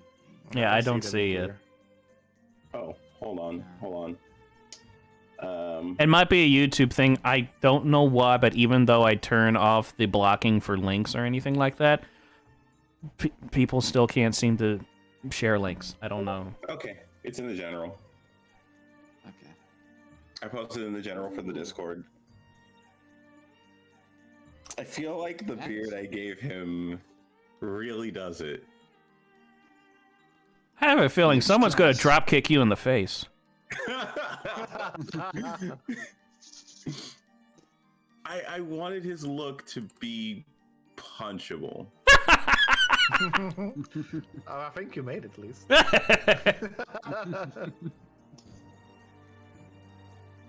All right, so yeah, you're seeing. Avia is seeing these soldiers lead a. How tall would you say your character is? Average human. 5'7". All right. He's not very. He's about average height, so yeah. All right, so these soldiers are kind of towering over him.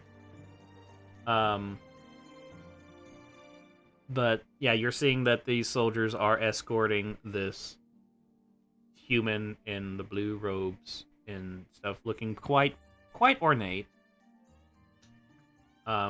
You've seen similar like fanciness to attire with people who are in the clergy, so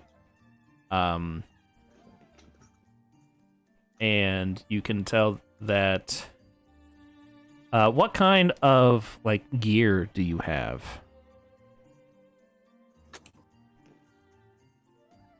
Oh.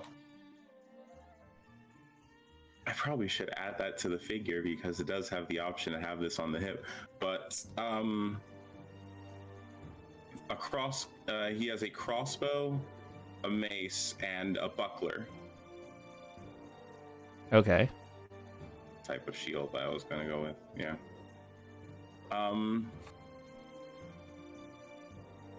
It didn't give me the option to put this on here at anywhere, but there's an emblem of what is this? What is Potter's symbol?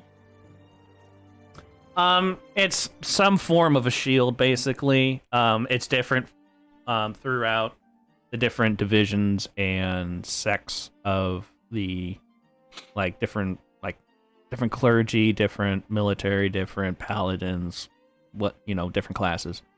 But at the very base, it is of a shield. And then just the more high-ranking people have more ornated shields with whatever additional thing they have to symbolize their sect of Paru. It is a very simple shield, but you can see it in the background behind it. It looks to be the shape of a quill. Okay, and what's that on? It should have been an emblem. There's a sash. I wish it would let me put that on there, but there's a sash on his left forearm that bears that emblem. Okay. So yeah, you can tell that this is someone who is somewhat important. Avia. Yes. Okay, I am still in the. Oh, sorry. Wait, yeah, you're still in line. You're seeing this as you're in line, and you are 2/3 the way through the line, so it has been moving. So probably in about another half hour, 45 minutes, you'll be at the end of the line. So you'll finally be able to talk to someone. Okay. Can I observe also where they're taking the monk as well? Who? Can I also still observe where they're still taking the person, the guards taking the person as well? You just see them escorting them into the church. So like he goes through the front entrance of the church. And from what you've been watching and stuff, the people, the common folk who are in the lines and stuff, none of them actually have been going into the church. At the very least, none of them been going in through the front entrance. If they've been going into the church, they've been going through these side, smaller doors and stuff like that. But yeah, so, and only clergy and people who seem important have been going through the front entrance.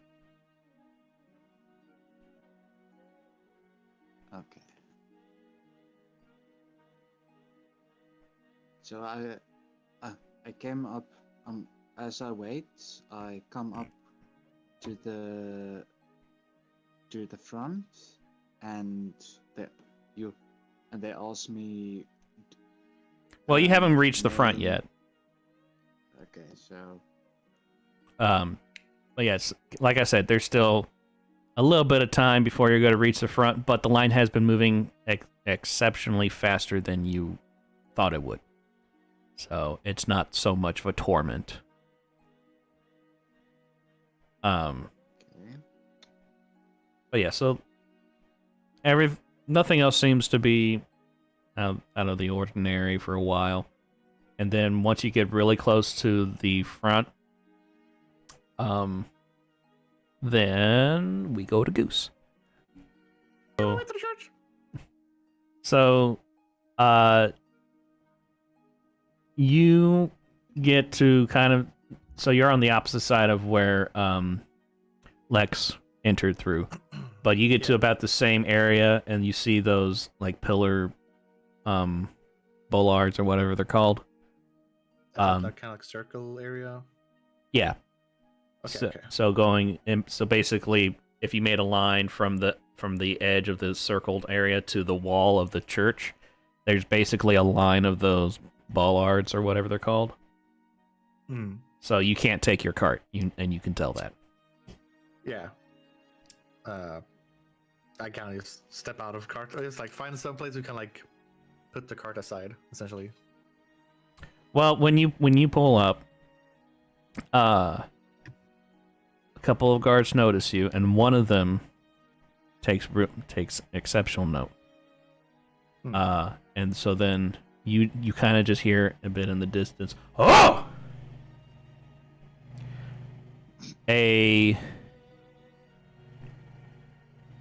Basically a teenager, but he's wearing kind of a similar uniform.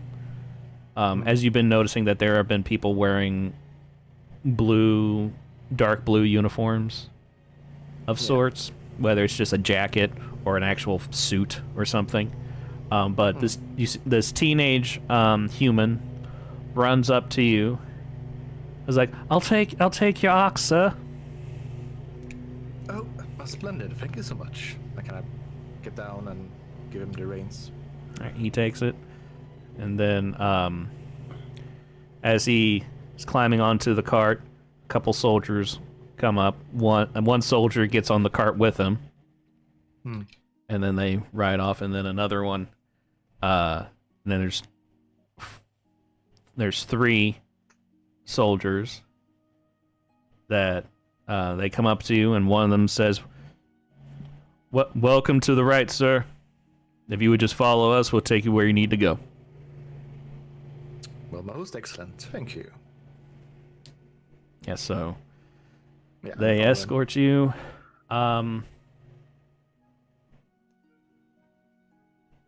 And can you give a description of what your character looks like? I know you sent me that one thing, but so he is a drow half elf. He's around 6 feet tall. He has kind of like a little bit of a longer hair that's pointing to like a little bit to each of the sides of his head, and then he has kind of like a larger ponytail at the back, kind of like silver hair. His skin is a bit more pale blue, pale blue-ish kind of. Where his right eye is purple and his left eye is bright orange. And you kind of see around his face, at least the left side of the face, has kind of like looks like as if it was burnt or shard, kind of. It kind of looks scaly, but more like shard, essentially. And he wears chainmail with a tabard on top. The tabard itself is a little bit red with stripes of white and orange. And then at the middle of the tabard is a symbol of 2 wings that's enveloping a golden chalice with a droplet come in.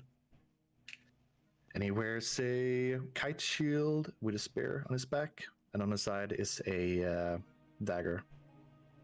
And oh yeah, his let's see here, his let's see here again. His left side has a shoulder pad, and on the shoulder pad itself, like underneath, is there a cloak that's hanging out from outside. Okay. And that's basically it.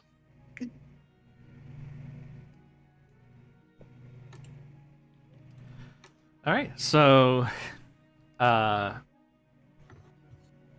would definitely have noticed that, as another trio of guards are leading this drow, basically,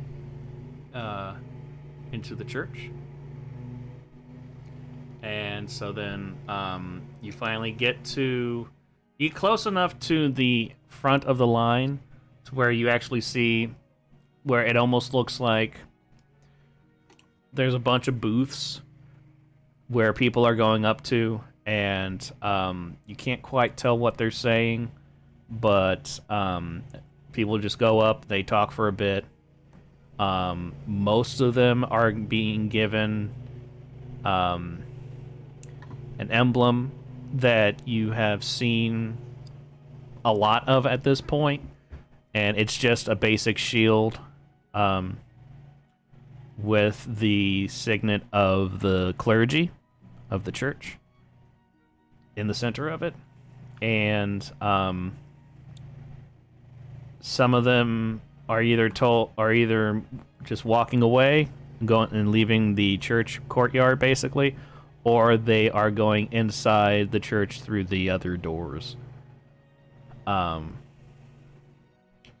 then when it's finally your turn, you just hear some kind of shrill voice. Next! Avia walks up to this person. So the person you walk up to kind of looks like Naz from Monsters, Inc. The slug lady kind of looks like her. Oh, God. So he's like, do you hit stuff, or do you say things and stuff explodes?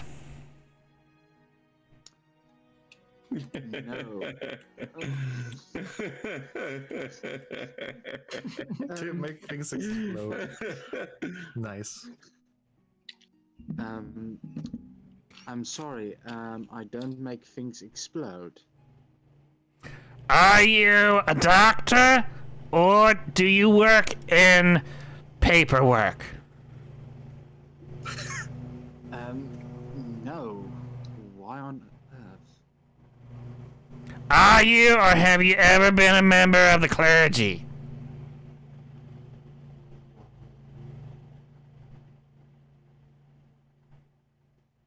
Fuck.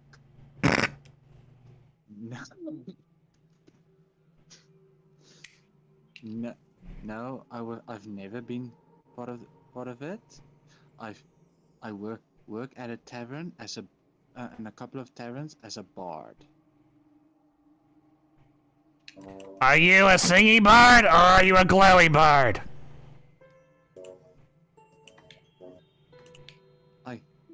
I can, if you want me to, I can put you quickly into sleep. Then I can prove you what sort of bard I am. Perception Sure. check.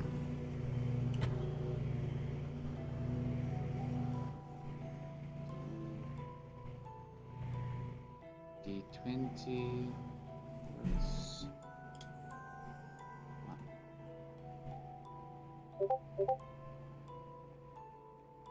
Fuck.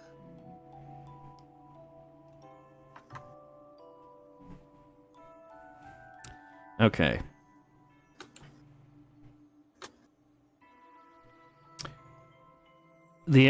When you're looking at this woman, you can tell that she has fucked up ears.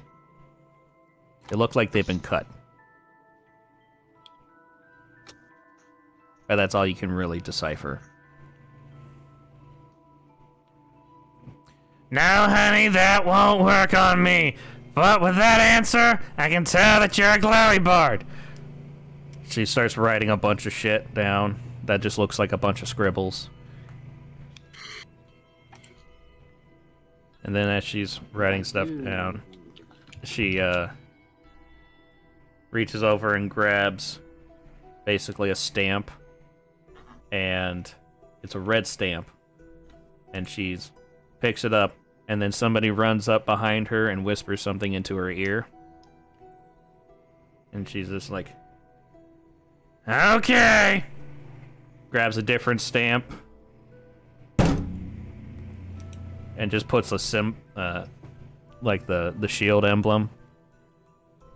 And then reaches underneath the desk, slams it onto the paper that she was writing, slides the paper. You're in! Go to door C95, and you'll be told further instructions. Next! Thank you, man. Quick. And she's like completely ignoring you now. What a dumb utter hag. As Avias walks to D. I heard that, Mike Wazowski. Wazowski!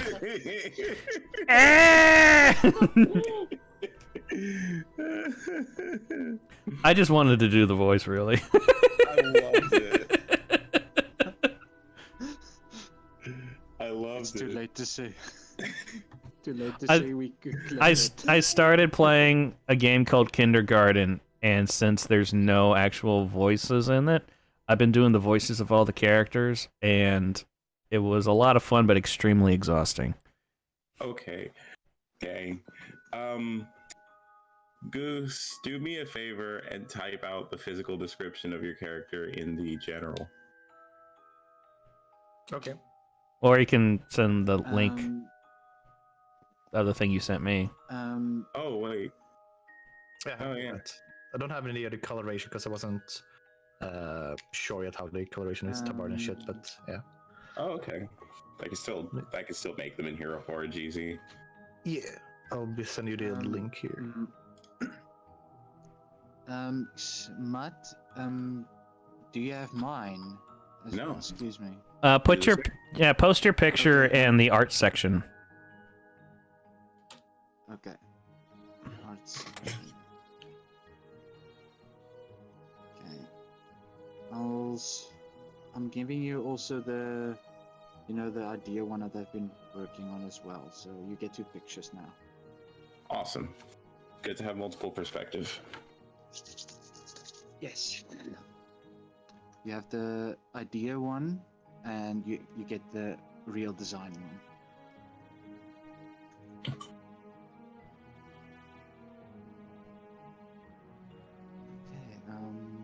All right, link is sent to you, Matt. So. Okay. So Avia walks to D7, correct? I don't even remember what it was. You basically see signs that point to where whatever doors are, and you just go to the one that you were told to take, which is on the opposite side of where you were talking to that nice young lady. I had to request access to it. I saw that. Yeah, I saw it. Give me a second. Yeah.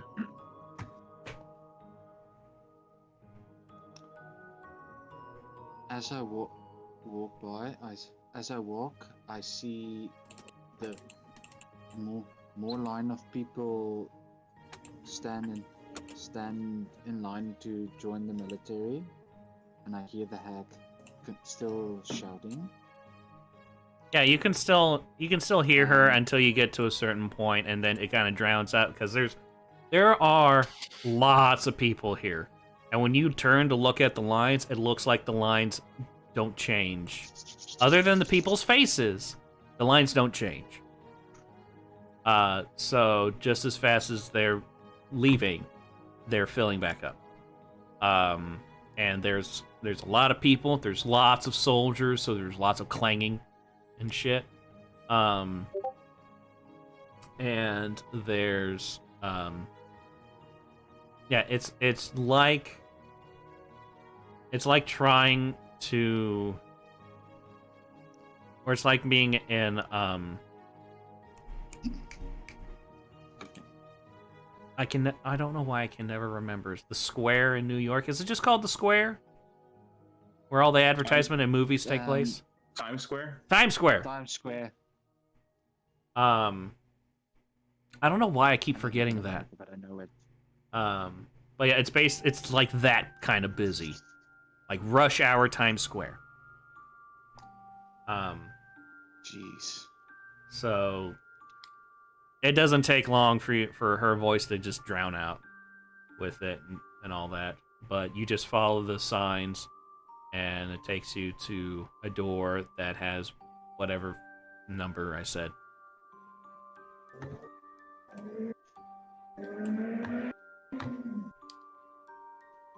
We have a Mustang screaming. Well, I mean, in this time period, that has a different sound.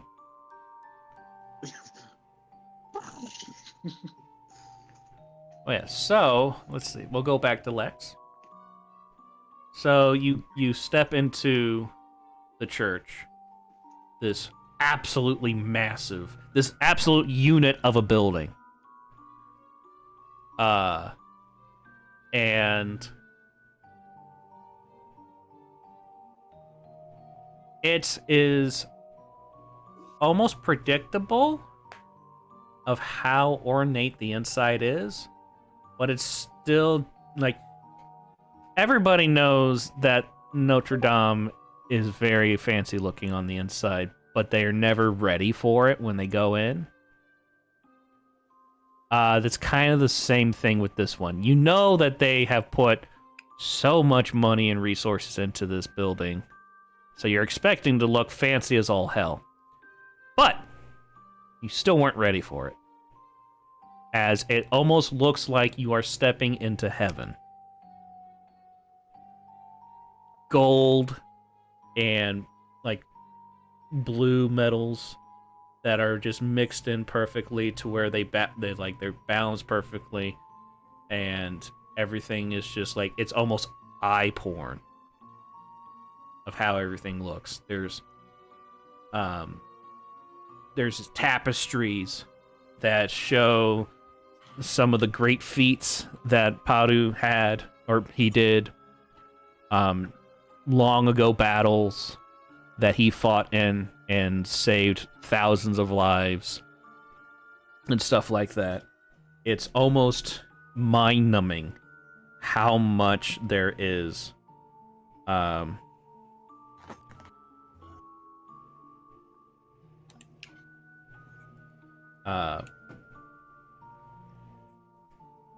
with this place. Even though the building on the outside is absolutely massive, somehow it looks even bigger on the inside, even though it's not. It's like specifically designed that way. You're not sure if you're even able to see the roof when you get to certain points. But you can definitely tell that like the entrance takes you directly into where they used to hold services. It's very common practice for churches to basically hold services every day throughout the entire day, so that anybody can come in and do their worship while still being able to do what their duties are. But there's no service going on right now, which is kind of weird. There are a shitload of clergymen, a shitload of military people, and there's also quite a few people that you would suspect are kind of are people that are in the same boat as you, where they were sent invitations to the right and stuff, because they look very different from the military and the clergy. The easiest way and like kind of the nomenclature for people like this is adventurers, because otherwise you have to figure out what their job is and nobody cares that much.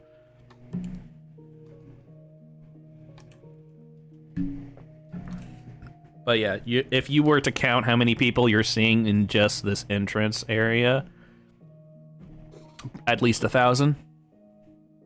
And they're not even packed in, so it's a massive building.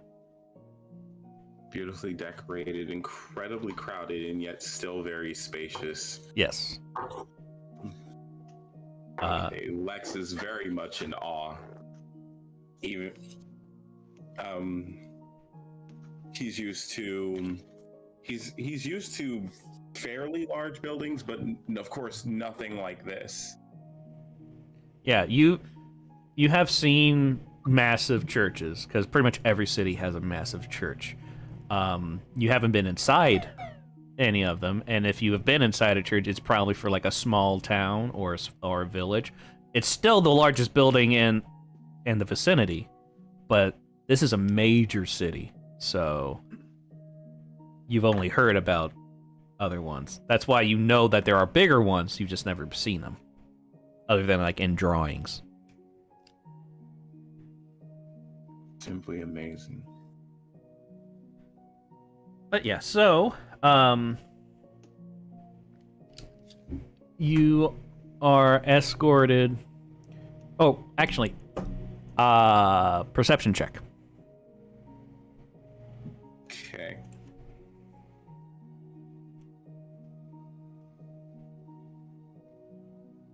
I had to remember that I moved Discord for a second.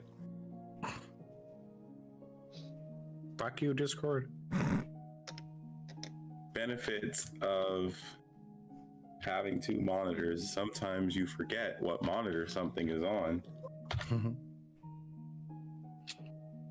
Okay. Oh, nice.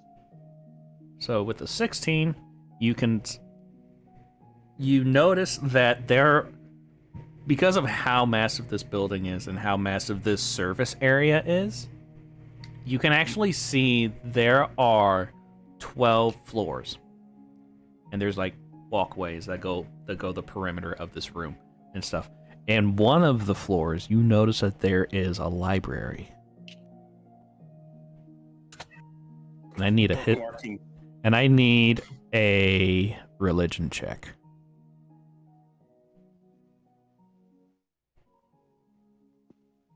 Easy peasy for sure. Considering, where's the fucking plus sign? I still have trouble memorizing where everything is on the keyboard.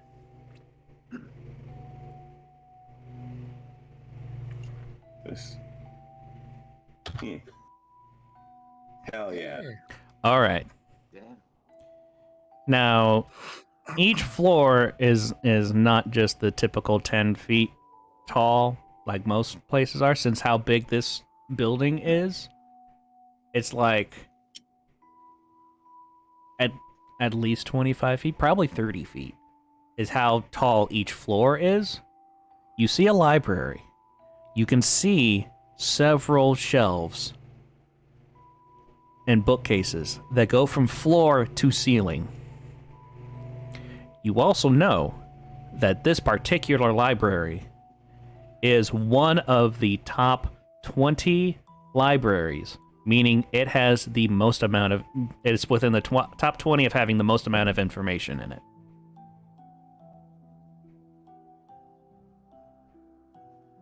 This library is held in great regard to... What just happened? Yeah, you're back. What the fuck just happened? I don't know. We Do lost that you. again. Discord crashed and then booted right back up. This is Okay. something about gray.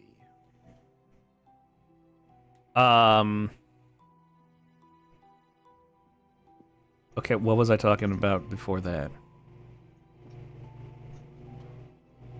I remember.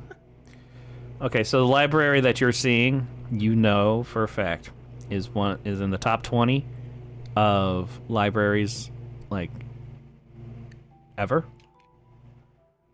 This which means that this library is held in great regard to your order. It's an extremely important one. Which is part of the reason why the person that was running your little group for the surveys and stuff was extremely excited that you were going. Basically, you found Nirvana with seeing that. Trying to contain myself at this point. Alright. Okay, just take deep breaths. Deep breaths, Lex. Just make a note of it for later. You're here on business. You are here on business. Yeah, so you're escorted to the side, and you're taking up some stairs. You actually go up quite a few stairs. And then you come up to a hall, and you go down the hall, and then there's kind of an open area where there's a bunch of chairs. So it almost looks like a waiting room. And there's a couple people there, and there is someone at a desk who looks like Naz from Monsters, Inc. Here we go again. But she has a beard. A full beard. Like a dwarven beard. Like a dwarven beard that a dwarf would be proud to have. Can I tell if she's a dwarf or not? That's the distinction here.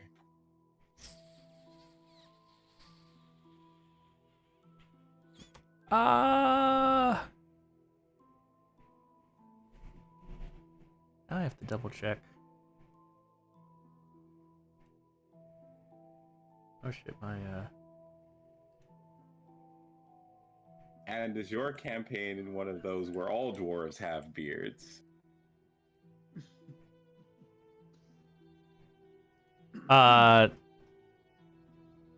They all have hair. They don't all have beards.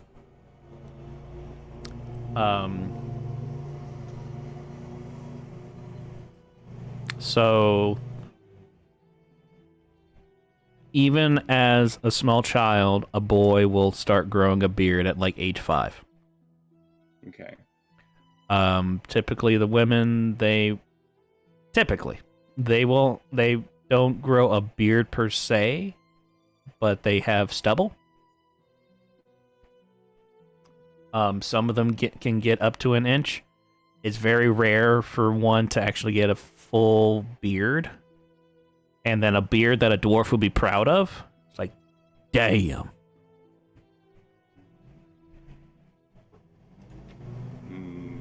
One of those beards of magnificent length. You probably braided at the end. Oh yeah, it's braided. Like, it looks like it would make a great pillow. Oh.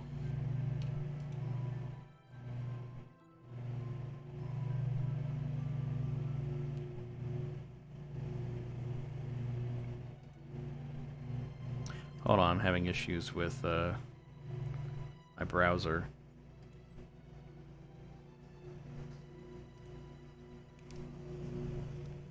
So now I can't see my stream. Oh my god.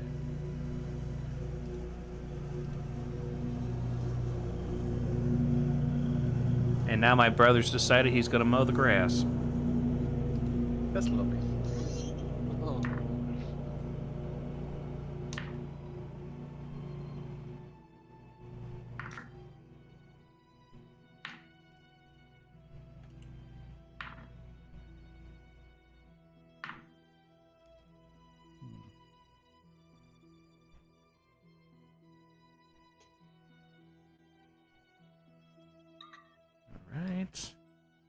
Okay. We're back in business. All right. So yeah, your escorts tell you to just wait here, and you will be called in to discuss your role.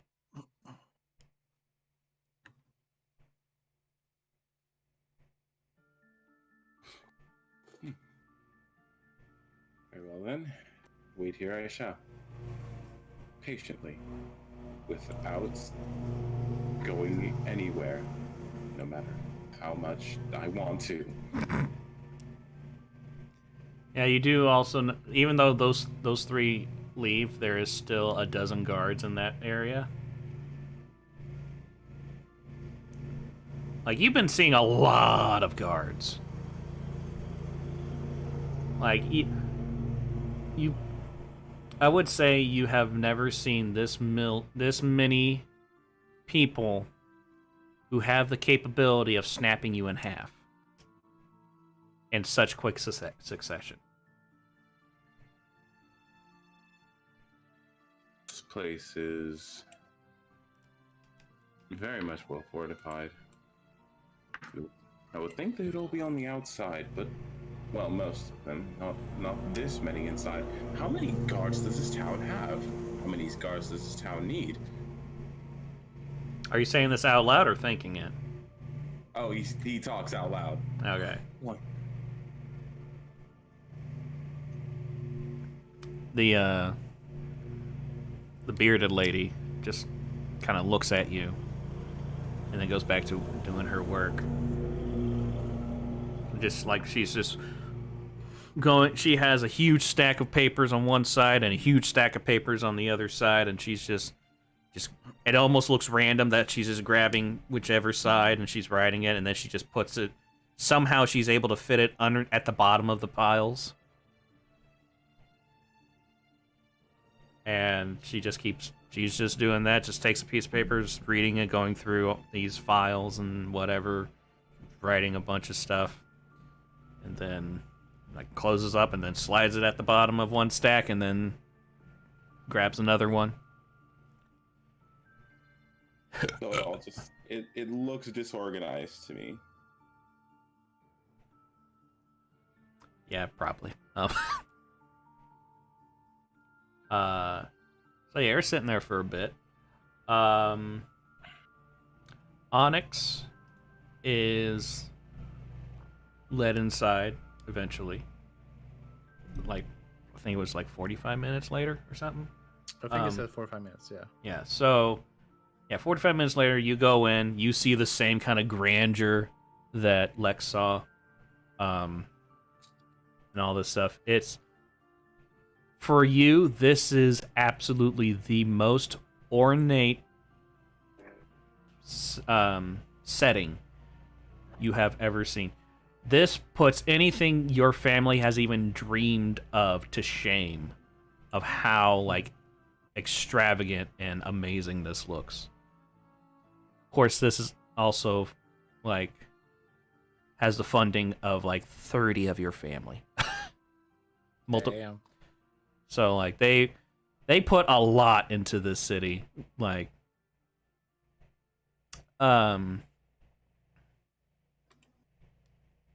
I won't do that yet. But yeah, there's a lot of just like, where'd you get all this shit? Ooh, shiny. But yeah, so you are led to the same set of stairs. You go up a whole lot of stairs. Get to the hallway. You go to the hallway, and so then Lex sees another trio of, or a lady of guards, you can say. No. Well, yeah, because once, twice, three times a lady. But yeah, so then you see another trio of guards who show up with this, basically a half drow. And they tell him the exact same thing that you were told to stay here, and someone will get you to explain what you'll be doing, basically. All right, I will make sure to just stay here until it's my turn. And then they walk away, and there's still like a dozen guards in there. I look around me, and I presume I see Lex sitting down. Yeah, basically, you and Lex are the only people who are not guards or bearded Naz. I walk up and kind of sit next to Lex. Ah, so I presume you also here for the rites. Oh, you received one of those letters too. Yes, I've been wondering about these. It seems the seal is made in an excuse me. It seems to be made in a fashion that is difficult, if not impossible, to replicate. Yeah, it is incredibly ornate. I never seen something like this before. I'm Onyx, by the way. Alexi Econ, but usually I just have people call me Lex. Shorter, easier to remember. Well, it's a pleasure to meet you, Lex. And you as well, Onyx.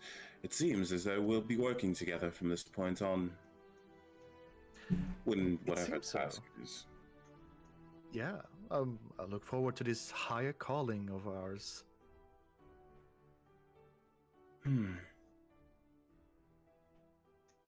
Odd, though.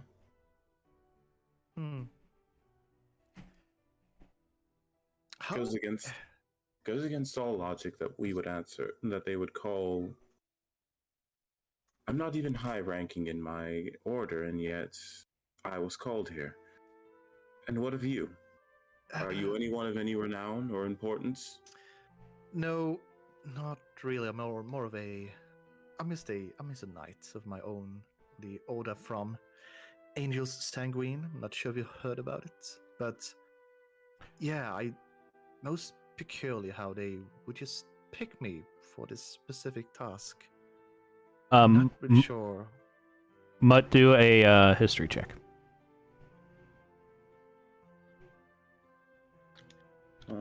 D20 plus 1,000. You're sent to godhood.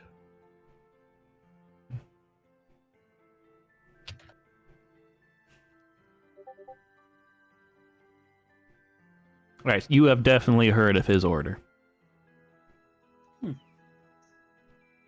His order is one that has accomplished some impressive feats. They're not the most famous, or they're not the most renowned, or have accomplished things that are like, oh my god.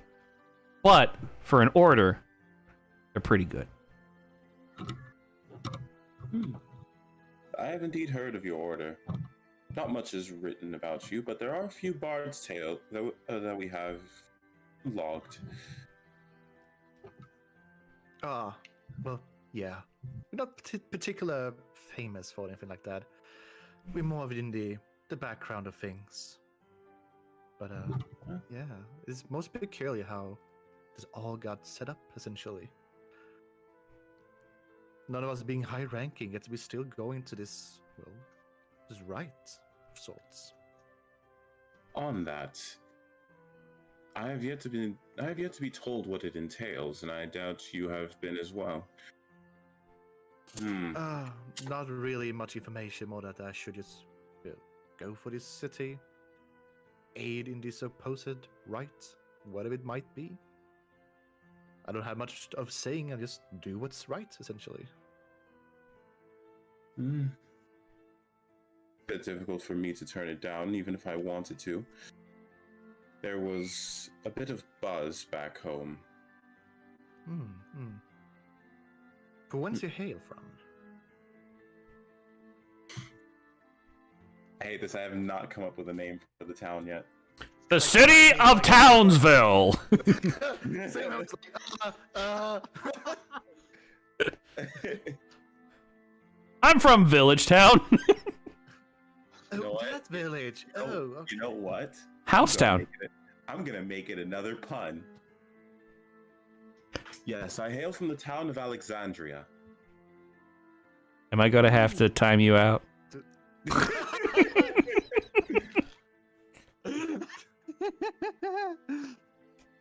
Do I know this town? History check. Okay. Here we go. No one's heard of this town. Fuck you. A roll of 14 -1, so 13. All right. Ah. Yeah. Kind of like your order. It's not like a massive town. It's not a town that is famous like Paruda is. But it has some like significance in the region that it's in. It does have a important library there. It is situated in a place to where there's pretty good trade for the surrounding other surrounding cities and towns and all that stuff. So it's kind of a hub city. But it's not like a massive one, but it's a good size.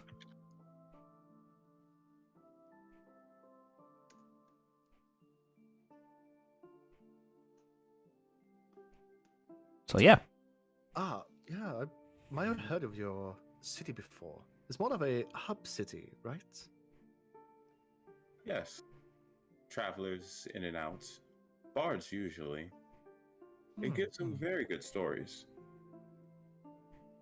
Well, I can most definitely imagine that. It's gotta be quite grand. Nothing so much as this. Well, of course, this is, well, beyond anything I've ever seen before. To compare it all to a flame, this town is a raging fire, whereas mine, just ashes. Yes, burps. I wonder if any history buffs out there are screaming at me right now.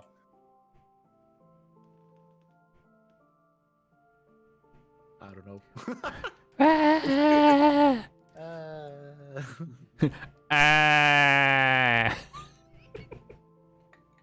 Honk. Yeah.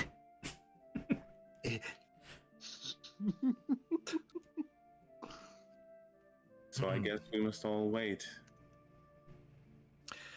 Yeah, it's a little bit of a drag, but, well, eventually it might be our turn soon. I presume we might be waiting for some more people to join our supposed party. Let's hope. Helen, calm the fuck down. Jesus, Helen! Jesus, fuck! Get on camera. I'll say it to your face. Don't threaten me with a good time. She can't win with me. Nobody can. Dang, streamer winning against his mods? That's actually unheard of. It's a rare breed. It's a rare breed. Streamers what? Streamers doing what to mods? Having the win over their mods? That is unheard of. Oh. Well, I'm built different. I'm tough. I'm tough. Helen, you gotta up you gotta up your streamer bullying. Helen, I'm not a calendar. I don't have to count my days.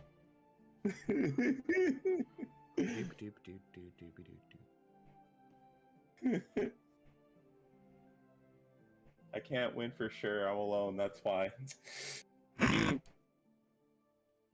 It's true. I swear to God, I know. It's true. Usually, like 2 mods bullying the streamer back and forth is the meta. Oh my god. So I saw a TikTok video where this guy was like, so there's these people that have been coming into my streams and they've been harassing me a whole lot. Like the guy has tears in his eyes. They've been harassing me a lot, and no matter what I do, they just keep on coming back, and I can't do anything about it. But I'm wanting to tell you guys so that you can see them and know what to do with them. So they tend to have a green sword next to their name.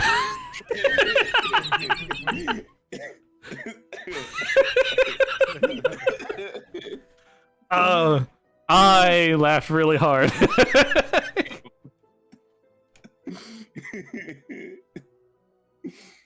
Yeah, I feel like corrupt Lord Theoden. It's like, you have no power here.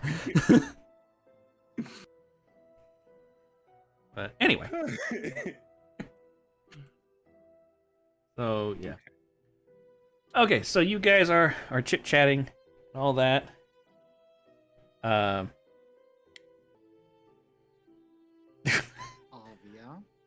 So, yeah, so Avia goes through the door, and it immediately goes into this kind of open room. There's several other people in there.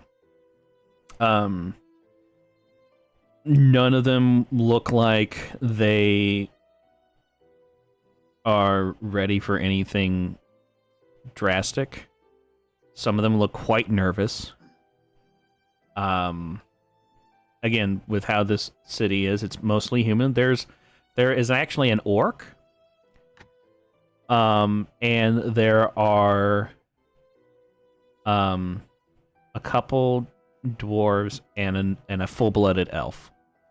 But none of them seem to be quite confident in what they're doing.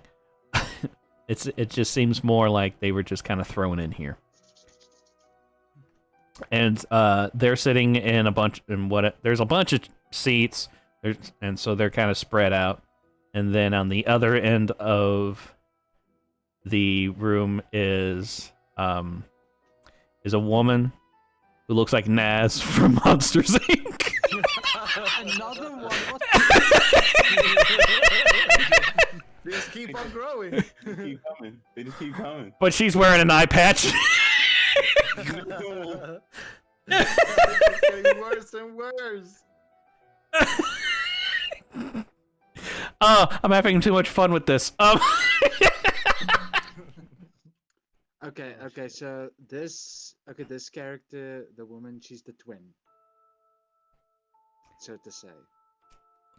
Well, I mean, so as far as you know, yes. As far as Lex and Onyx knows, they don't know that there's any others. Since they haven't interacted with one besides the one that's in the waiting room that they're in. But yeah, as soon as you step in, the woman's like, "Take a seat, you'll be called when we're ready." Wazowski. Now, what is... And then the orc gets up. He's like, "My name's Wazowski."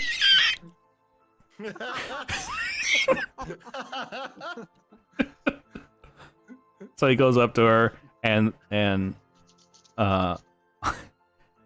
like you can't quite tell what she's saying because she's actually speaking in orc. Do you know orc? The language? Is there an orc language, or does that fall under something else? There is an orc language. There is orc language. Avia doesn't know it. I only know gnome, elvish, and humans, as I understand. Okay. Let me check. All right. So, Yes, common, elvish, and gnomish.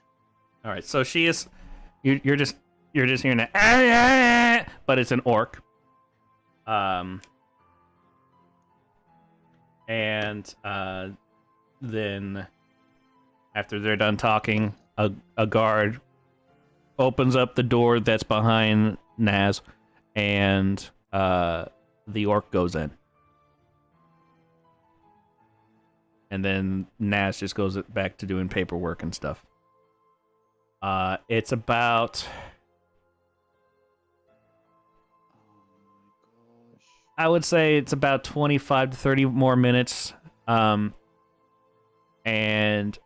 all the people that were in the room when you went in have now gone through the door. There's now a new set of fresh faces. And they too look like they're a fish out of water, basically. Fresh meat. And then she, Naz is like doing some paperwork. Avia! Jeez, why is it with this slug race that screams so much? Well, Always stands they're out not there. slugs. They just have the face of Naz. They're fat and saggy, and they sound like her a little bit. Well, they sound like a shitty impression of her. That's basically the best way to describe it. Okay. Avia stood up. As she walks to, and she's in front of Naz's twin, Bass.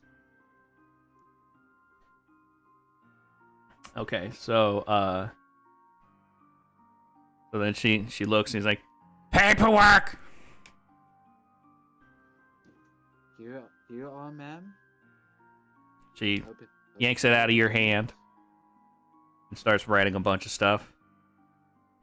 And it's like, The bloody rude woman. all right, you are going to be going to the special unit. It's upstairs. And you'll be told what to do once you get up there. She writes a bunch of stuff and then grabs another stamp and when she lifts up the stamp, she puts it right where the previous stamp was. And when she lifts it up, it looks exactly the same. And then she just hands it back to you. And then the door opens and there's a guard waiting for you. Right. Thank you, miss. I turn around as I walk. Jeez, she's more louder than the one at front. And walks to the guards, and through to the special room I go.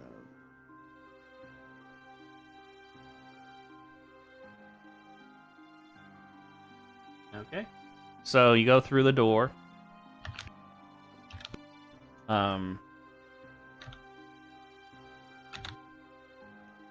But I'm trying to make sure. Apparently, when Discord crashed and restarted, it fucked up my audio again. Oh, okay. I was like, what the fuck did I do wrong again?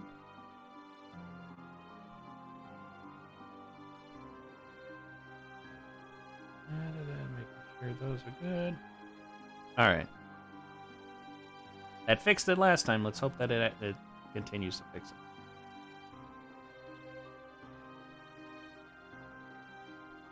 Okay.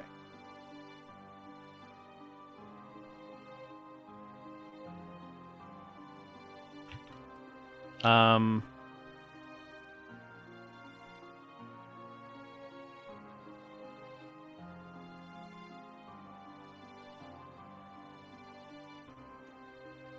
think I'm seeing an issue with my stream. Is my icon continuously having its mouth open? Yes. Okay. Yes. Let's see if we can do this. And then back.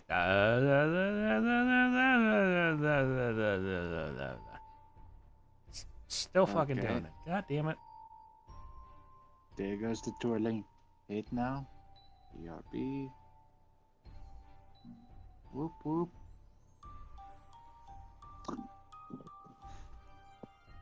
I might have to restart the stream then. Oof. Oh shit. Because OBS is kind of frozen.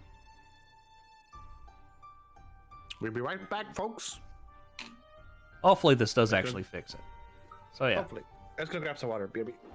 Yeah, so yeah, typically it makes a completely different link when I have to restart like this. So just go to my YouTube page and then just refresh in a minute and there should be a new stream going. So yeah, technology, it's wonderful. Oh, it's so wonderful. Well, no, my screen is frozen. That's the biggest problem, and everybody's turned up. So OBS is kind of borked right now. Yeah. Oh, be right back.